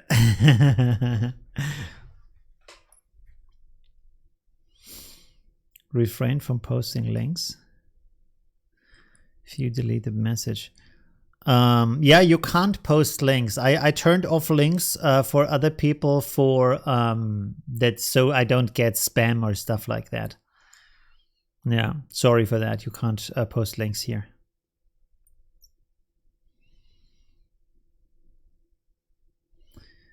It seemed a little advanced. No, it's just crazy. Yeah, maybe. If you're getting really started out, like really beginner style, maybe that's too advanced. But the things that are in there are pretty simple. Well, they are simple from my point of view. Maybe they are not simple from your point of view. This is kind of the thing. It's kind of hard to figure out what is complicated for people, what is not complicated. Where should I take more time? Where should I take less time to explain things? Yeah. Okay, so we can do a mix. We can do something for Instagram using the NIK collection. It's not a problem. Let's try that, for example. Okay, let's put the chat over there on the left side. Close this. We don't need that anymore. I already have opened my Instagram canvas, which is square, of course. Let's get inspired by what Unsplash gives us today. The Unsplash gods, are they, how do you say? I don't remember the right words. Oh, what is this?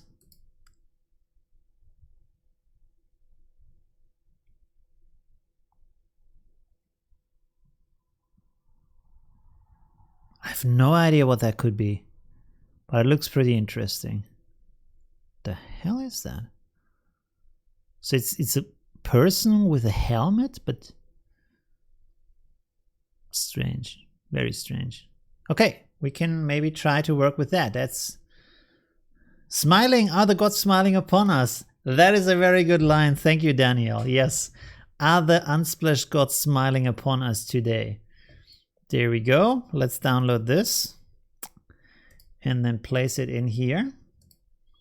And let's make our first picture with that. Downloads. There we go. Boom. Okay. By the way, I have to show you that. Again, sorry, my cat. Where's the picture? Look at that. I have a cat. He's called Pelusa and he's a really big cat. So you can see here the paw of the cat. And there's 3 of my fingers. You can see 3 of my fingers. And his paw is like the size of 2 of my fingers and like a little bit more. So he's like really big paws. I really like him so much. And he's very photogenic. You can take so many pictures of him. Okay. Well, no, not closing that one. Okay, there we go. No, Pelusa is actually a guy. I think it's an Argentinian, a Spanish name. So these both of the cats that I have are from Argentina. So the people I got them from, they brought them over from Argentina because they are there from there themselves. And they brought the cats here, but now they have 2 children. And the children are how do you say, have allergies, cat allergies, so they had to give them away. All right, let's try to make something interesting with that. First of all, let's try my good old mythical gradients here, which is a very good starting point. Whoop, there we go. Let's see if we can do something interesting here. Blue is kind of nice. I mean, I'm always for pink and violets. That's kind of I really like that.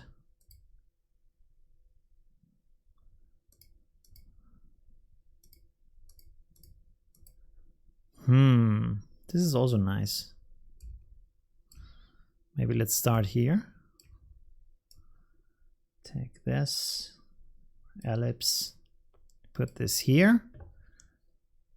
Like I'm using my own content packs. By the way, like I said, I'm doing this kind of Black Friday sale again at the end of this month, like this Saturday, basically, just to give like I've seen other companies doing it, so I think that's a pretty good idea to just like really reduce the prices of the stuff of my content packs, so people have some cool stuff to play with while they are at home, sitting in their homes, can't go outside. So that seemed like a pretty good idea to do that. So I will do that this Saturday. I have to wait until Saturday because I have to finish the content pack for this month. Like, I create a pack every month, like this one, Glorious Light pack, and the Mythical Gradients pack, stuff like that. I do one each month, so I haven't finished the one for this month, but when I do finish it, which should be ready this Saturday, then I will also do the sale with the bundle. And yeah, how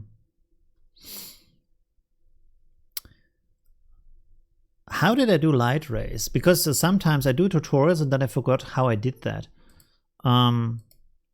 Let's have a look at my own tutorials, because sometimes, like, this is so cool. If you have your own channel, you can look up your own videos to remember how you did things. Light rays. How did I create the light rays? I don't remember. So here is this kind of effect. I have to turn the text down. So we don't need the perspective thing this time. Oh, it's just... Okay, but... this is what I want to know. Oh, okay. Okay, so Gaussian blur and then motion blur. Gaussian something. Okay, so let's make a rectangle here. Make it gray from the fill color. Why is it see-through? Let's make a fill layer. There we go. Make that gray, rasterize it, filters. Should we go noise? Add noise? Noise is probably not rough enough. 1 second. Let's make this a lot bigger.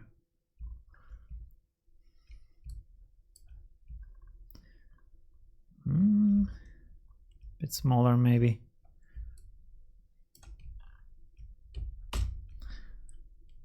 We can try that. Let's duplicate that. Duplicate, turn that off. Rasterize and trim. Boom. Okay. And now blur, motion blur. Let's go 600. Is that good? Let's try it. Okay, so we have this now. And now I should technically be able to say perspective. We don't need the grid. And then I could possibly do like this. Whoops.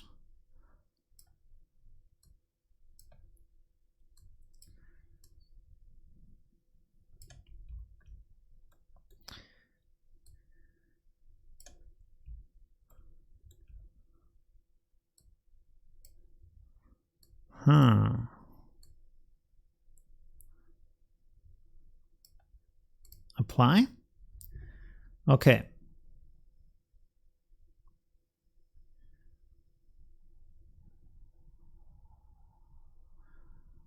Now I have to figure out, this one is good.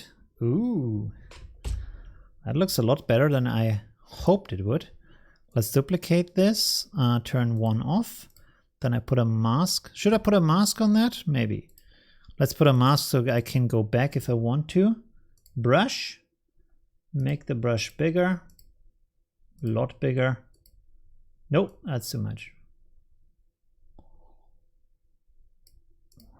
Yeah. Hardness is very low. Is on black. And then, oh, let's make the opacity maybe 38. So I can brush here.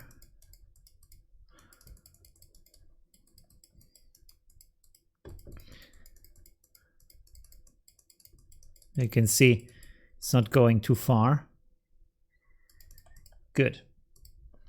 And then turn on the second one.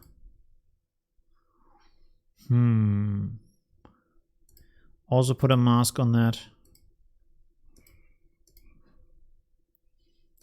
And then maybe make it smaller.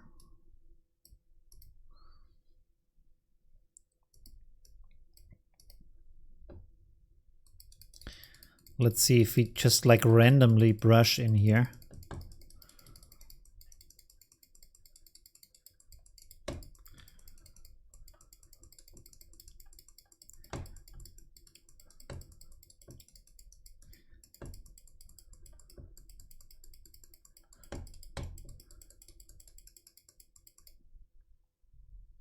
Yeah, that's not too bad. Let's duplicate this again. And then put a blur on that.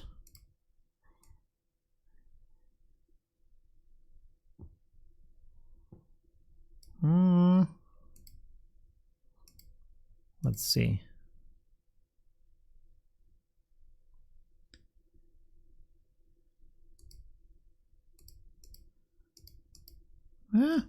That's not too bad. Okay.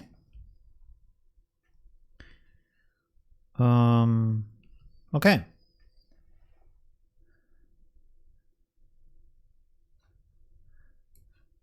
So let's see, what does it say?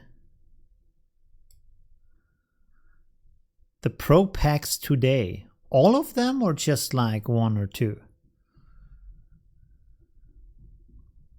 Yeah, Pink and Violet has this kind of sci-fi vibe. I really like that. Hey, Daniel from Uruguay. Hi, thanks for joining. In Spanish, Palooza is female, really? Pretty sure it's a male.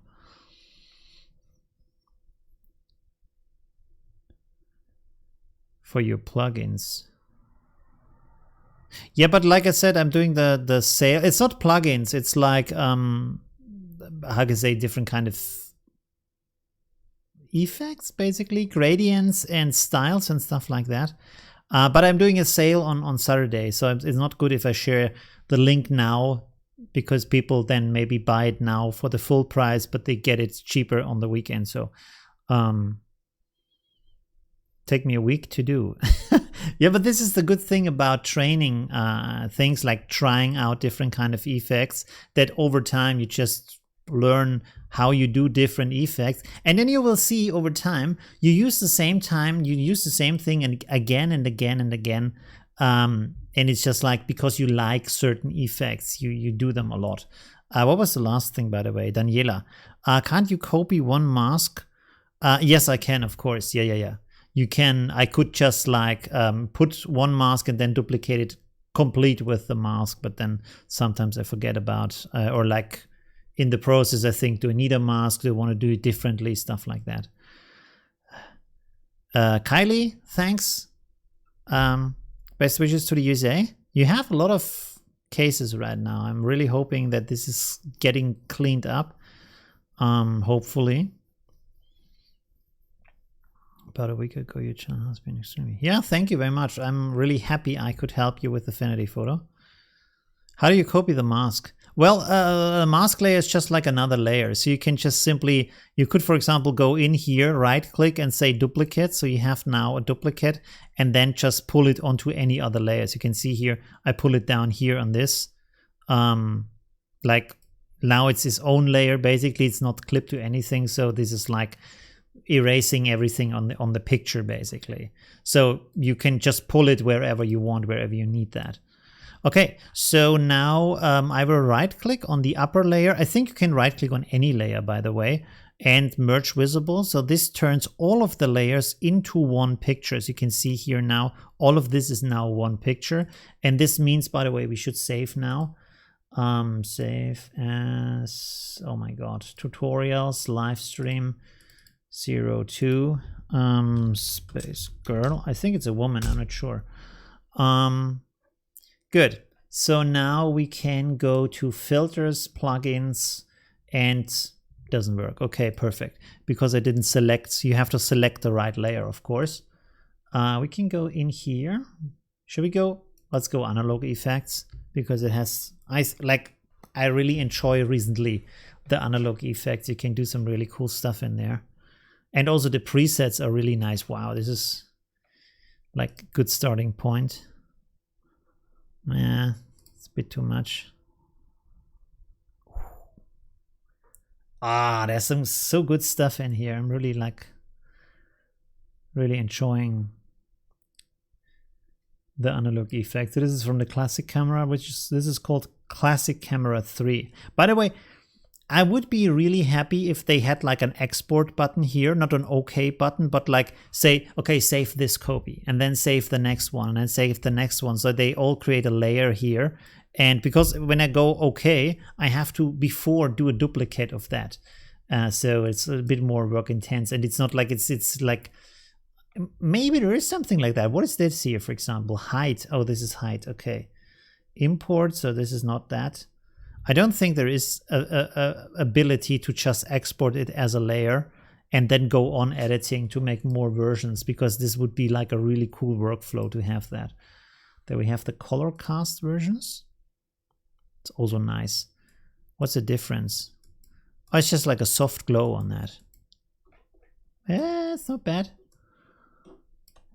I like you have this all these you have all these kind of previews. That's also nice. Oh, we could work with that, because you can see here we have this kind of blur, and we can put it, for example, here, and then have the rest blurred. So it's pretty similar to what is going on in Affinity Photo, but with a little bit more settings. So for example, you can see here you have the aperture rotations, like how many blades, no, not how many blades, sorry, the rotation of the blades. And then here you have a variation of the blades, stuff like that.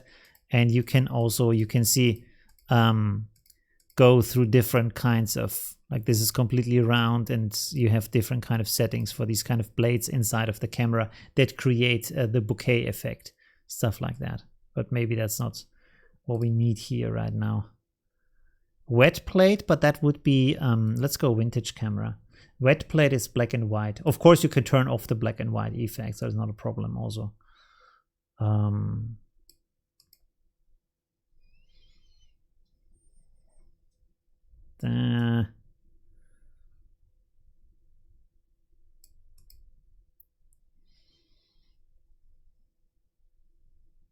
Kind of nice. It's a bit extreme maybe. And you can also add your own things in here. Like these are like pre-made effects, but you can also say like, I want to turn off these kind of effects. I want to add more effects. So like you can see here with the tools, you can add all of these kind of things on your own.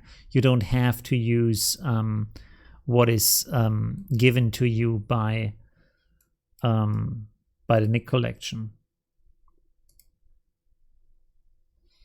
Was this the one? Yeah, where we have this kind of soft blur. So you can see now we have these kind of effects here. And let's go here and we can say, for example, frames.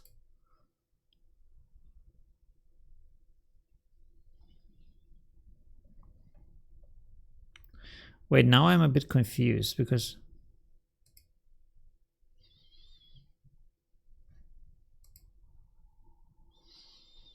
oh no,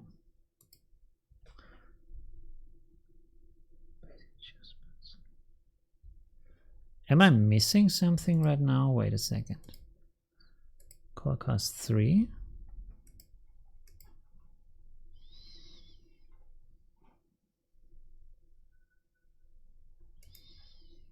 Loop and histogram.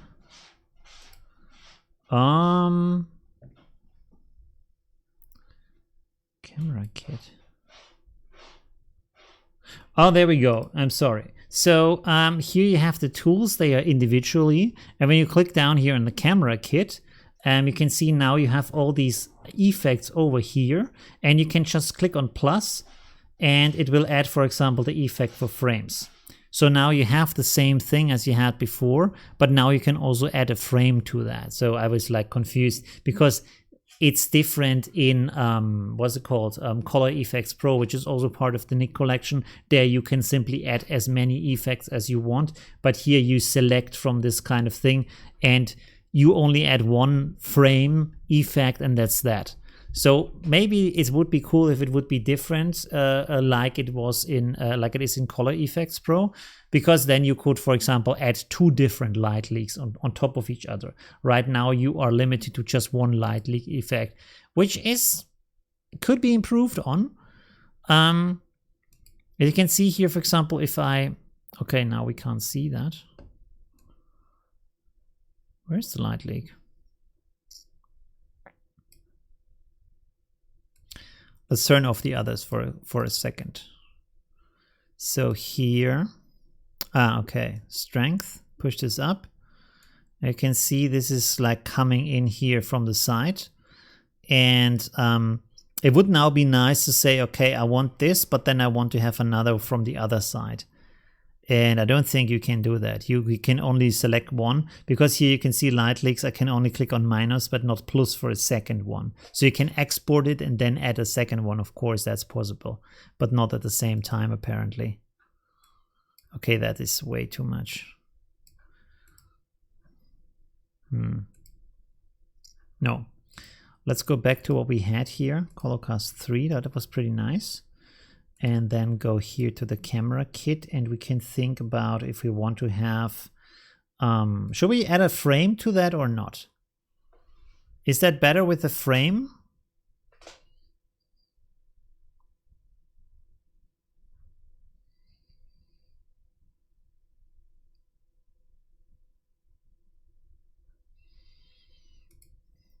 We have these kind of different like film strips, white, which is like classic paper thing, which I don't think is a good idea here with this one.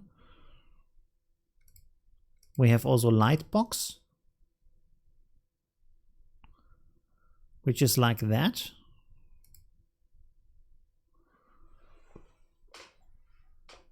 That one is kind of nice. You can also scale them a little bit.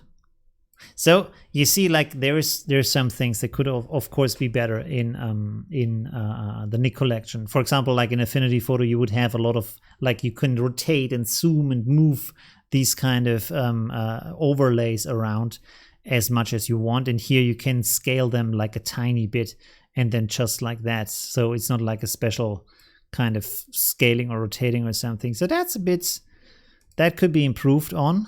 And also these kind of overlays, they're very limited in number, as you can see here. How many do we have? These are like, I think 13, right? 3, 6, 9, 12, 13, yes. So that's a bit, could be a bit more. I mean, this is pretty cool, I think. Turn it off, turn it on. That's pretty cool, gives kind of an extra feeling to it, right?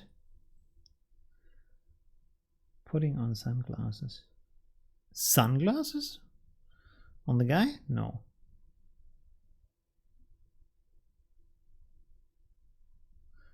How do you copy the mask?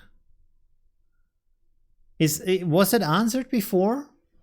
When I said you can duplicate it, or is what like not sufficient? I think this is good enough, right? We have this before, this is after. It's a slight change, but it's a pretty interesting change, I think. Or do you think without it, it's better, just like that? We can also come up with our own kind of thing in Affinity Photo. We don't have to use this. Is it better like this or like that with the effect on? Let's see. Film type, light leak. Does this have such a big effect on that? Oh, it does. Okay. Can also look for the film strips. See with this one.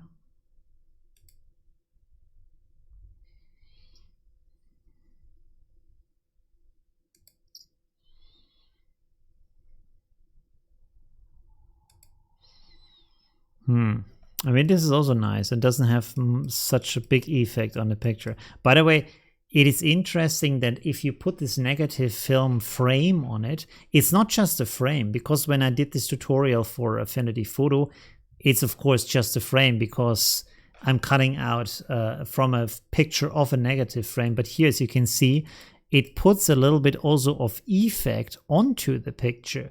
So it becomes more of a negative picture, or like a slideshow frame in this case, which is not negative, it's positive. But as you can see, it's not just a frame, there's more happening, which is really nice. There's all these kind of small details in NIK Collection that are more than just what it seems on the first sight. Is there also a difference? Yes, also a difference. Look here, the blue values.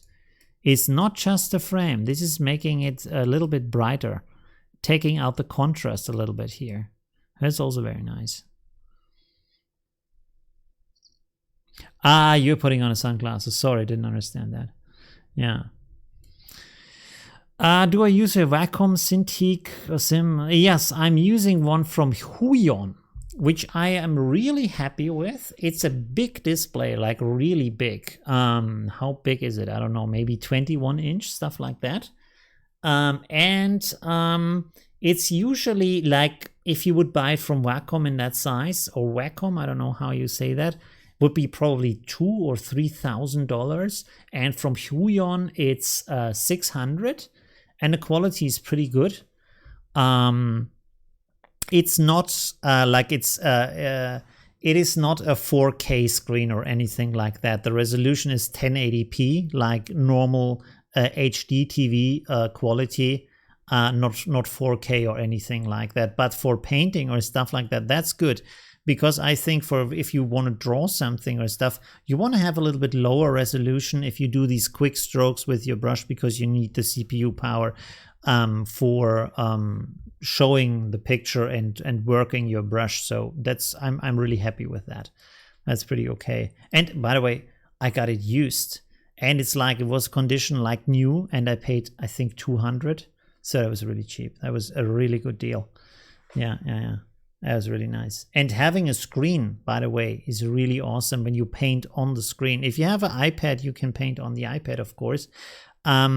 Because if you have these tablets where you paint down here on your desk and you have to look straight onward on your screen, even making a circle is so hard because you just can't see what your hand is doing. And you have to train, and I never got used to that feeling.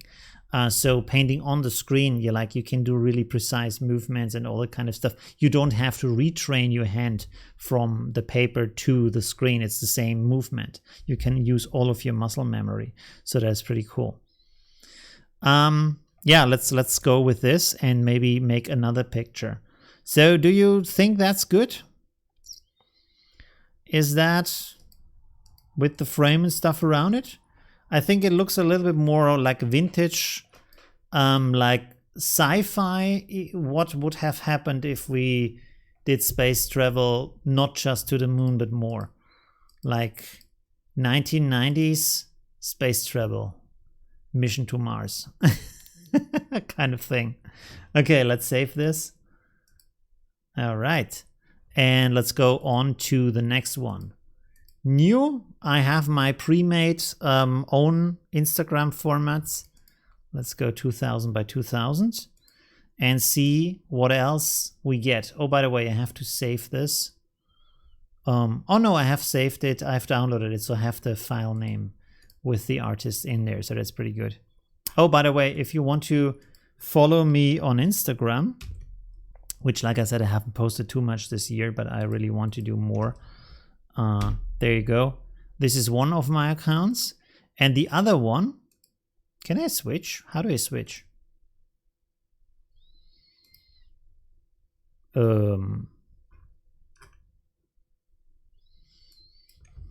Let's type it in. This is the other one. This is the one I started through the Corona stay-at-home time, where I do photographs, and they are then converted by the app into this kind of line art, which is pretty amazing. It's like I said, this reduced kind of thing where you have to think, what can I do? I have like a what was it called? Like a plate, small plate where you put your coffee cup on that, and my face and my kitchen light. What can I do with that? That's interesting. So there you go. And it's a good training. You have to really be like, you have to think about it, be creative. Like, what can you do? This is my curtain. I'm sticking my head into the curtain. It looks interesting, right? It's just like, yeah. Okay, let's post this too, and then go back to Unsplash and see what else we can do today. That is this. There's a lot of strange pictures tonight. Ah, this is from like a... I thought this was a hill. I thought this was like in the desert, like a dune. And this boat was just laying on the dune. But this is actually from the top down photographed. Interesting. Okay. Let's see what else we have. What can we use today? There's a picture of a dog. It's a picture of a camera. This could be interesting.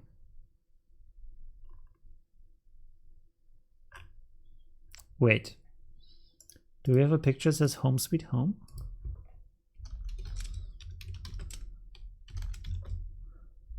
What?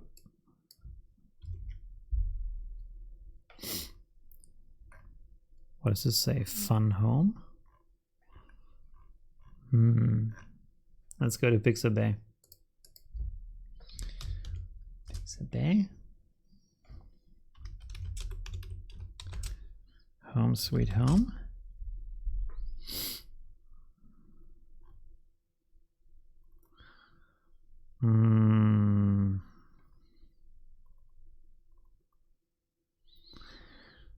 We could do it on our own.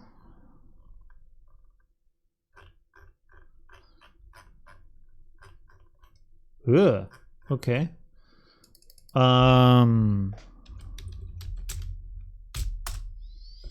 Wooden sign.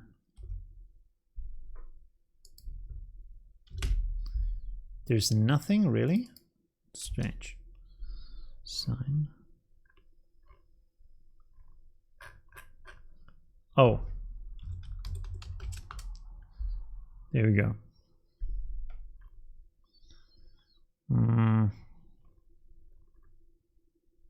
No, that's not good. Let's take this picture. Download. Place it here.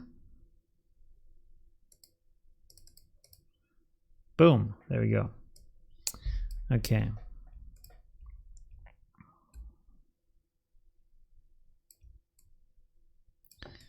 Let's go like this. And then go to the font, where we try to find a free font. Calligraphy. More options, 100% free. Home Sweet Home. Go. I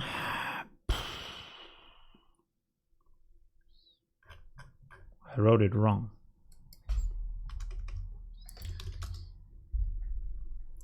This is not bad.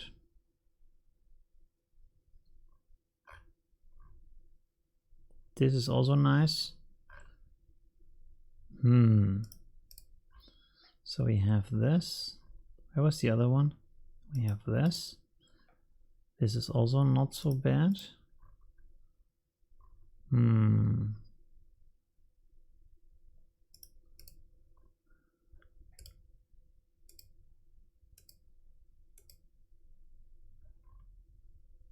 This is the most paint-like. 100% free, that's good. Okay, let's download. Bloop. Open up. OTF. Install. Oh. It's already installed. Okay, cool. So this is not my first time with Mr. Foxlight. Good. So let's go in here. Updating font cache.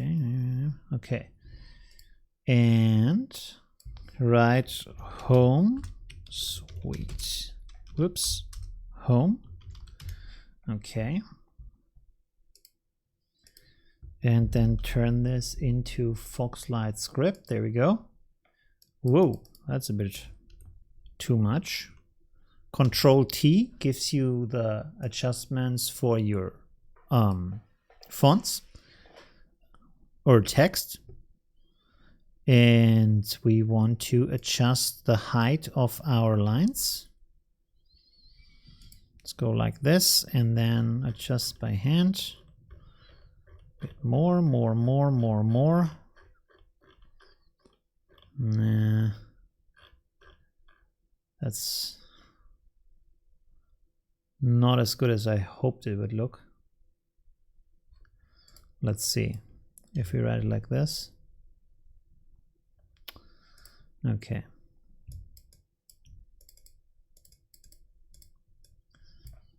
Boop. This is my old school way on how to separate the text into its own layers. Maybe there's a faster way, I don't know. I always do it like that. Home sweet home. So that's good. Okay, good. So we have that. Let's put that in a group. And then I basically need to adjust it to the background. Let's get a grid. Google. And then grid. There we go. Which one can I use? This is not so good. That's pretty good. Copy, go here, paste. All right, so I have this now. I can set the blend mode like multiply and then go to perspective tool. And I can simply go like this. And this gives me basically a grid over the background to tell me how the perspective lines are actually going in the background. So it's like simpler for me. I don't have to think much about it. Probably not like that.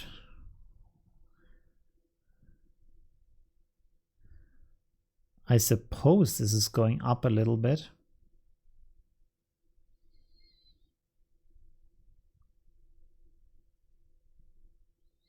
Yeah, it's probably right. It's good enough. Okay, cool. So now I can take this. Let's put a live filter on that so we can change it later on.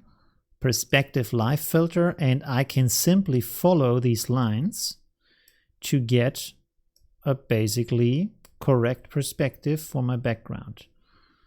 Like that. Boom. Very easy.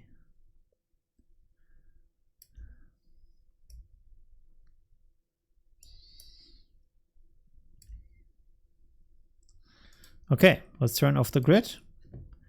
And we basically have this now on the background. All right.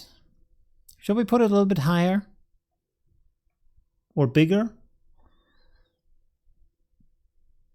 Let's go in here again. Turn this on again. Let's maybe make this a little bit bigger.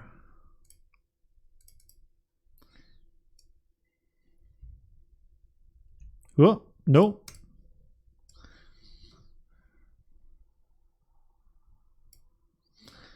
Let's go like this maybe.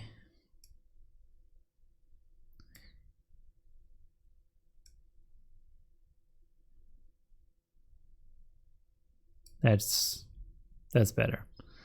Okay, good. So now we have this. Let's see if we multiply this with the background. Doesn't do too much.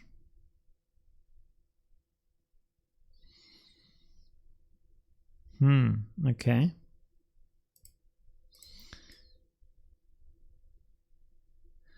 Reduce the opacity a little bit. Yeah, it's pretty good. Okay. We can see if we, 1 second. Let's make this gray. Rasterize. Add noise. Okay. Let's put this in here. So this should be now, as you can see, perspectively applied also to the background because we have this live filter.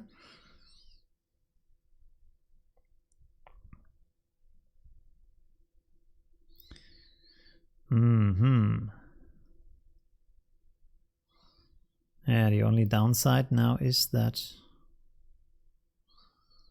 I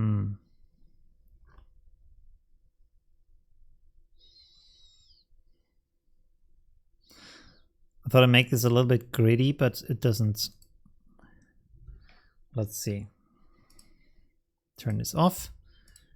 When you hold Control and click on the group, it makes a selection of the things in the group. So I turned off the pixel layer. That means that I only have the text. And now I can click on my pixel layer and click on mask. And this will create a mask that has the exact size of my text. So now if I turn this on again, I basically can apply, you can see here, for example, like this, I can apply the effect and now it's just on the text. So that's a pretty good way to do that. Let's go here and add a levels adjustment for my, let's call this noise layer. Noise layer. And make this more extreme from the contrast. So you can see this gives us a different effect that's helping us creating this kind of like effect on the background where it looks like the color came off a little bit, which we can't see when we zoom out. Okay. Perspective. Is that better? No. I'm not sure if we could actually see that on Instagram when I export that. Like, it's a kind of a strange thing that Affinity Photo is doing where you zoom out and it's rendered differently. And then you have to zoom out to a certain size, like zoom into a certain size to actually see that effect. So I'm not sure, like, if I would export this on Instagram, if I could see that, or now if I overdo it, it's too much. but then I can see it in Instagram, so that's kind of a, yeah, not so good. Let's see if we make this more extreme.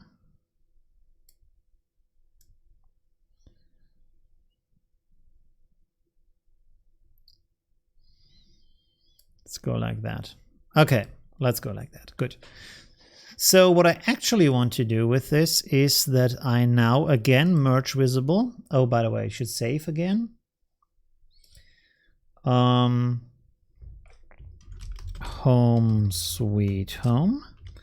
And then we make effect with our NIK collection, because I thought I do this like an old style black and white picture. So let's go to our Silver Effects Pro and see if we can get this to look like an old-timey picture, if that's kind of a cool effect maybe or not, I don't know.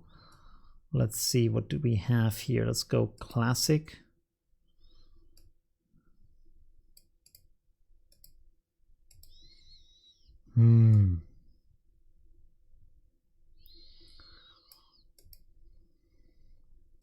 Oh, we can even have these kind of borders around the, this is not so bad.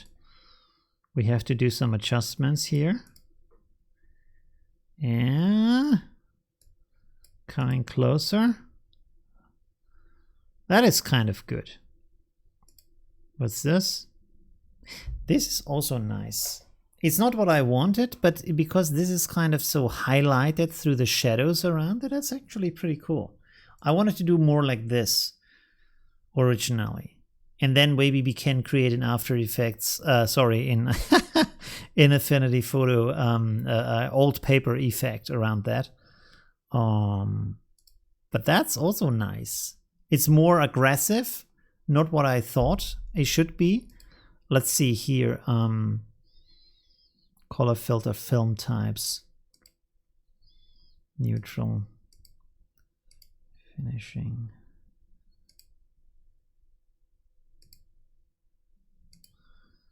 So if we here use this kind of 21 toning, I mean, this makes it a bit softer. Maybe that's before it was this. That's quite harsh. It's kind of punk from the style.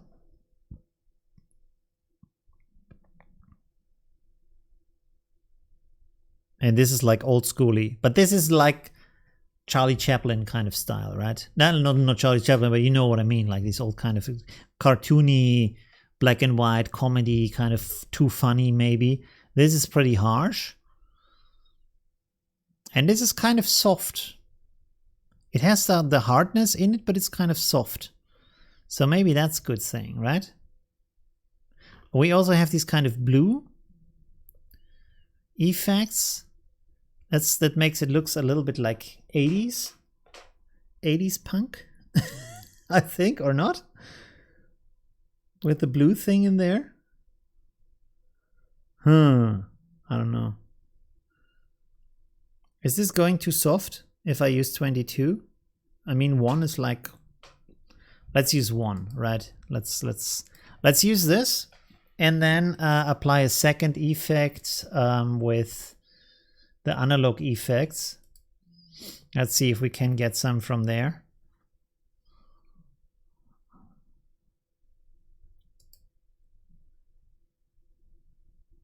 All right. Oh, nice. Oh, that's a good one. That looks nice. Like it just the pre-made things are so good in NIK Collection. So many inspiration in there, and that's like, this is what I tell people. I say, yeah, can you do it on your own? Yes, you can do it on your own, but you have all this inspiration in NIK Collection. That's, I think, worth the money, that you have this kind of quick prototyping, getting out ideas, and also these kind of things that are prepared for you in a style you necessarily wouldn't do on your own, but then you see it and you think like, yeah, that could be interesting, that could be something. So that's kind of interesting. So this is called Classic Camera 3. Let's go to the wet plates. That's a bit too harsh. That's a bit too much. What is this? There's kind of a destructed plate. No. That's not good. No, the others don't look good either. We have this kind of color cast thing. No, that's not it. Bouquet, no. Vintage camera.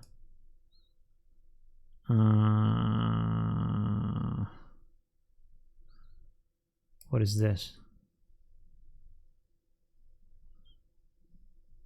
No. A double exposure. Let's check double exposure. Oh, this is like, okay. That's more like the Psycho, or it looks a little bit like we are going to the next dimension now. That's a bit too much. Yeah, I don't know. Oh, more other dimension stuff. No. That's not good. It's nice, but a bit cheesy. Let's take the first one that we saw. Classic Camera 3. I think, like, it keeps the idea, but it makes it a little bit softer, because this is a bit on the nose and this is like more like art styly. At the same time, you get the message kind of thing, or I think. Let's take this one. For capturing the desktop, I'm using something called OBS, which is used by a lot of people, like streamers and online creators on YouTube. So that's a pretty good software. It's completely free. Let's have a look. OBS.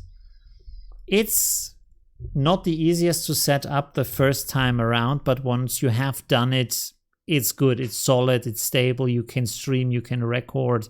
You can do a lot of stuff with that. So let's put the link here. Boom, there you go. Let's save that. How long have we streamed? Oh, okay, we are already done. Like I try to keep these streams like for 2.5 hours. We could try to do a quick one, or we talk some more, or I don't know, what do you want to do? Let's open up a file. Maybe we have a quick idea that we want to do here. Let's see what Unsplash is giving us. The pigs. Okay, cool. Oh, there's another one. Yes, he made, or she made, Elia. He made a series of these pictures. That's pretty cool. Ooh, that's a nice one.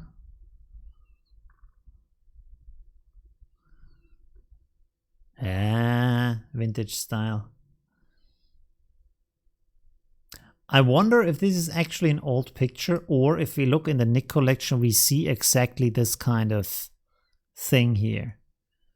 But probably not, because of these kind of things. I don't think I have seen them before. So probably this is actually an old time picture. Oh, it's from the From the Austrian National Library? What? Oh, from Austria, where I'm living right now. So these are probably old colonial pictures. Wow. Yeah, Conan with wife. That's interesting. Huh. Interesting. Okay. Oh, wow. Interesting. Yeah, but okay, let's see what the stream says. The chat says, sorry. Whew. Okay, yeah. So let's see if we find something else we can do, and if not, we can still, I don't know, talk a little bit, stuff like that.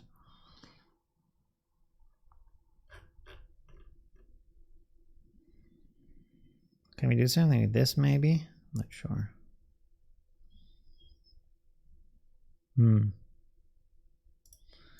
Wait, let's take this real quick, and just to try it out. Just to see how that looks. Do we find a quick Simple picture of a city.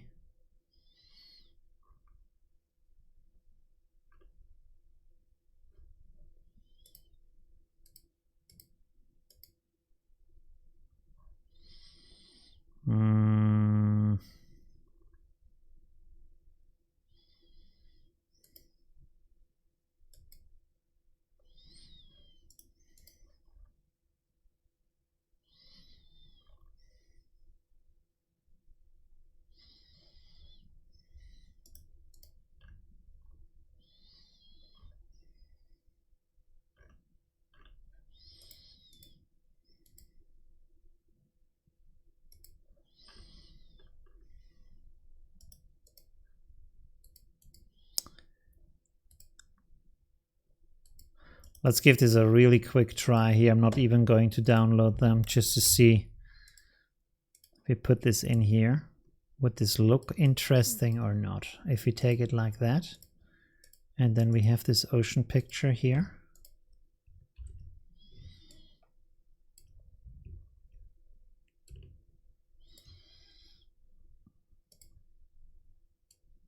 You see, I'm using a rectangle like that. Put it here on the edge and then mask to below. So I have a simple mask, you see. I don't have to cut anything. I can move it around if I want to. That's a very easy way to... Yeah, it doesn't really line up with the perspective, but could maybe be an interesting effect.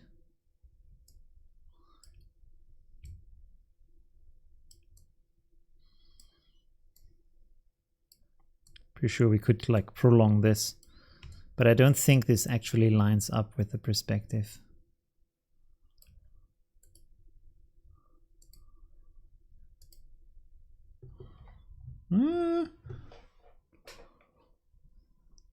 Probably like if you find two pictures that are with a good perspective and you have like the sky but made with the sea, maybe with nice waves or something, a stormy sea that replaces the sky, that could be a pretty interesting effect. Okay. Was there anything else I wanted to say today? Peeled edge paper effect. No, that was for the other thing. We did 2 pictures for Instagram, so that's pretty cool. Well, I think let's have a look at this chat. Nobody's saying anything. Okay. All right. Thank you very much for watching. I think 2.5 hours is pretty good time. Let's switch over to the talk view 1 second. There we go. So thank you very much. It was really cool. I hope it was interesting today, talking a little bit about like how to get artistic ideas and the review of the pictures posted by my Facebook community. Again, let me share the link so you can join. It's open to everybody who watches my channel. And is really active in there. A lot of interesting posts in there and questions. And like I said, I do exclusive content for my community, like this little live stream that I did recently. Where's my chat? There we go. So you should join. It's free, of course.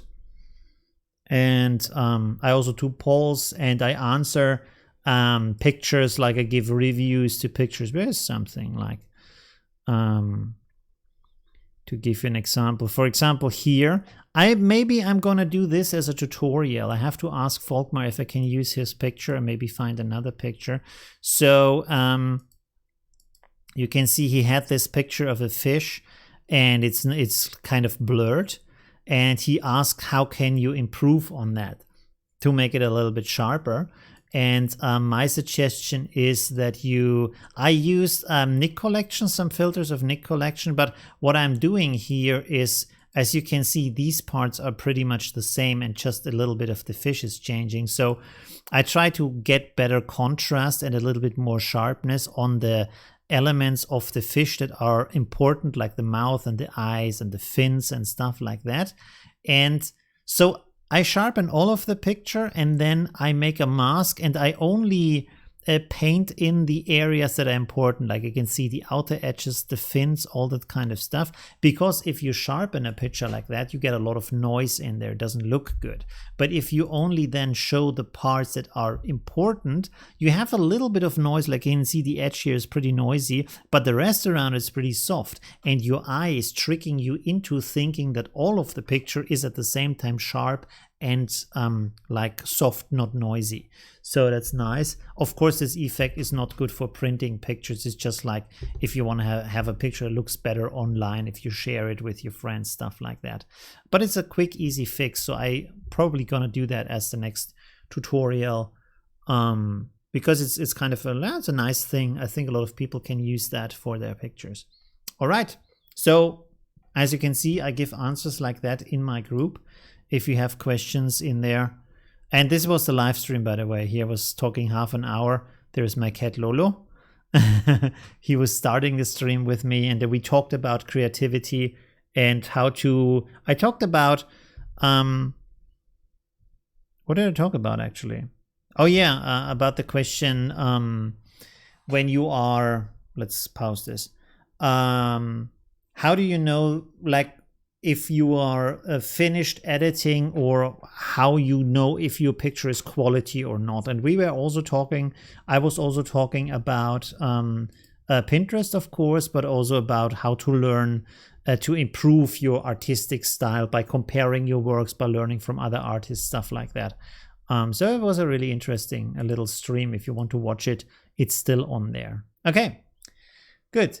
Thank you very much for watching today, and see you on Saturday on my next tutorial and also release of the content pack, the creative pack for this month, and the start of this kind of sale. It's the same thing that I did on Black Friday, but this time it's for the Corona time, to give you a bit more support, to give you a lot of cool things you can work with at home and be creative. And of course, we see each other in the group, on the channel, in the live stream.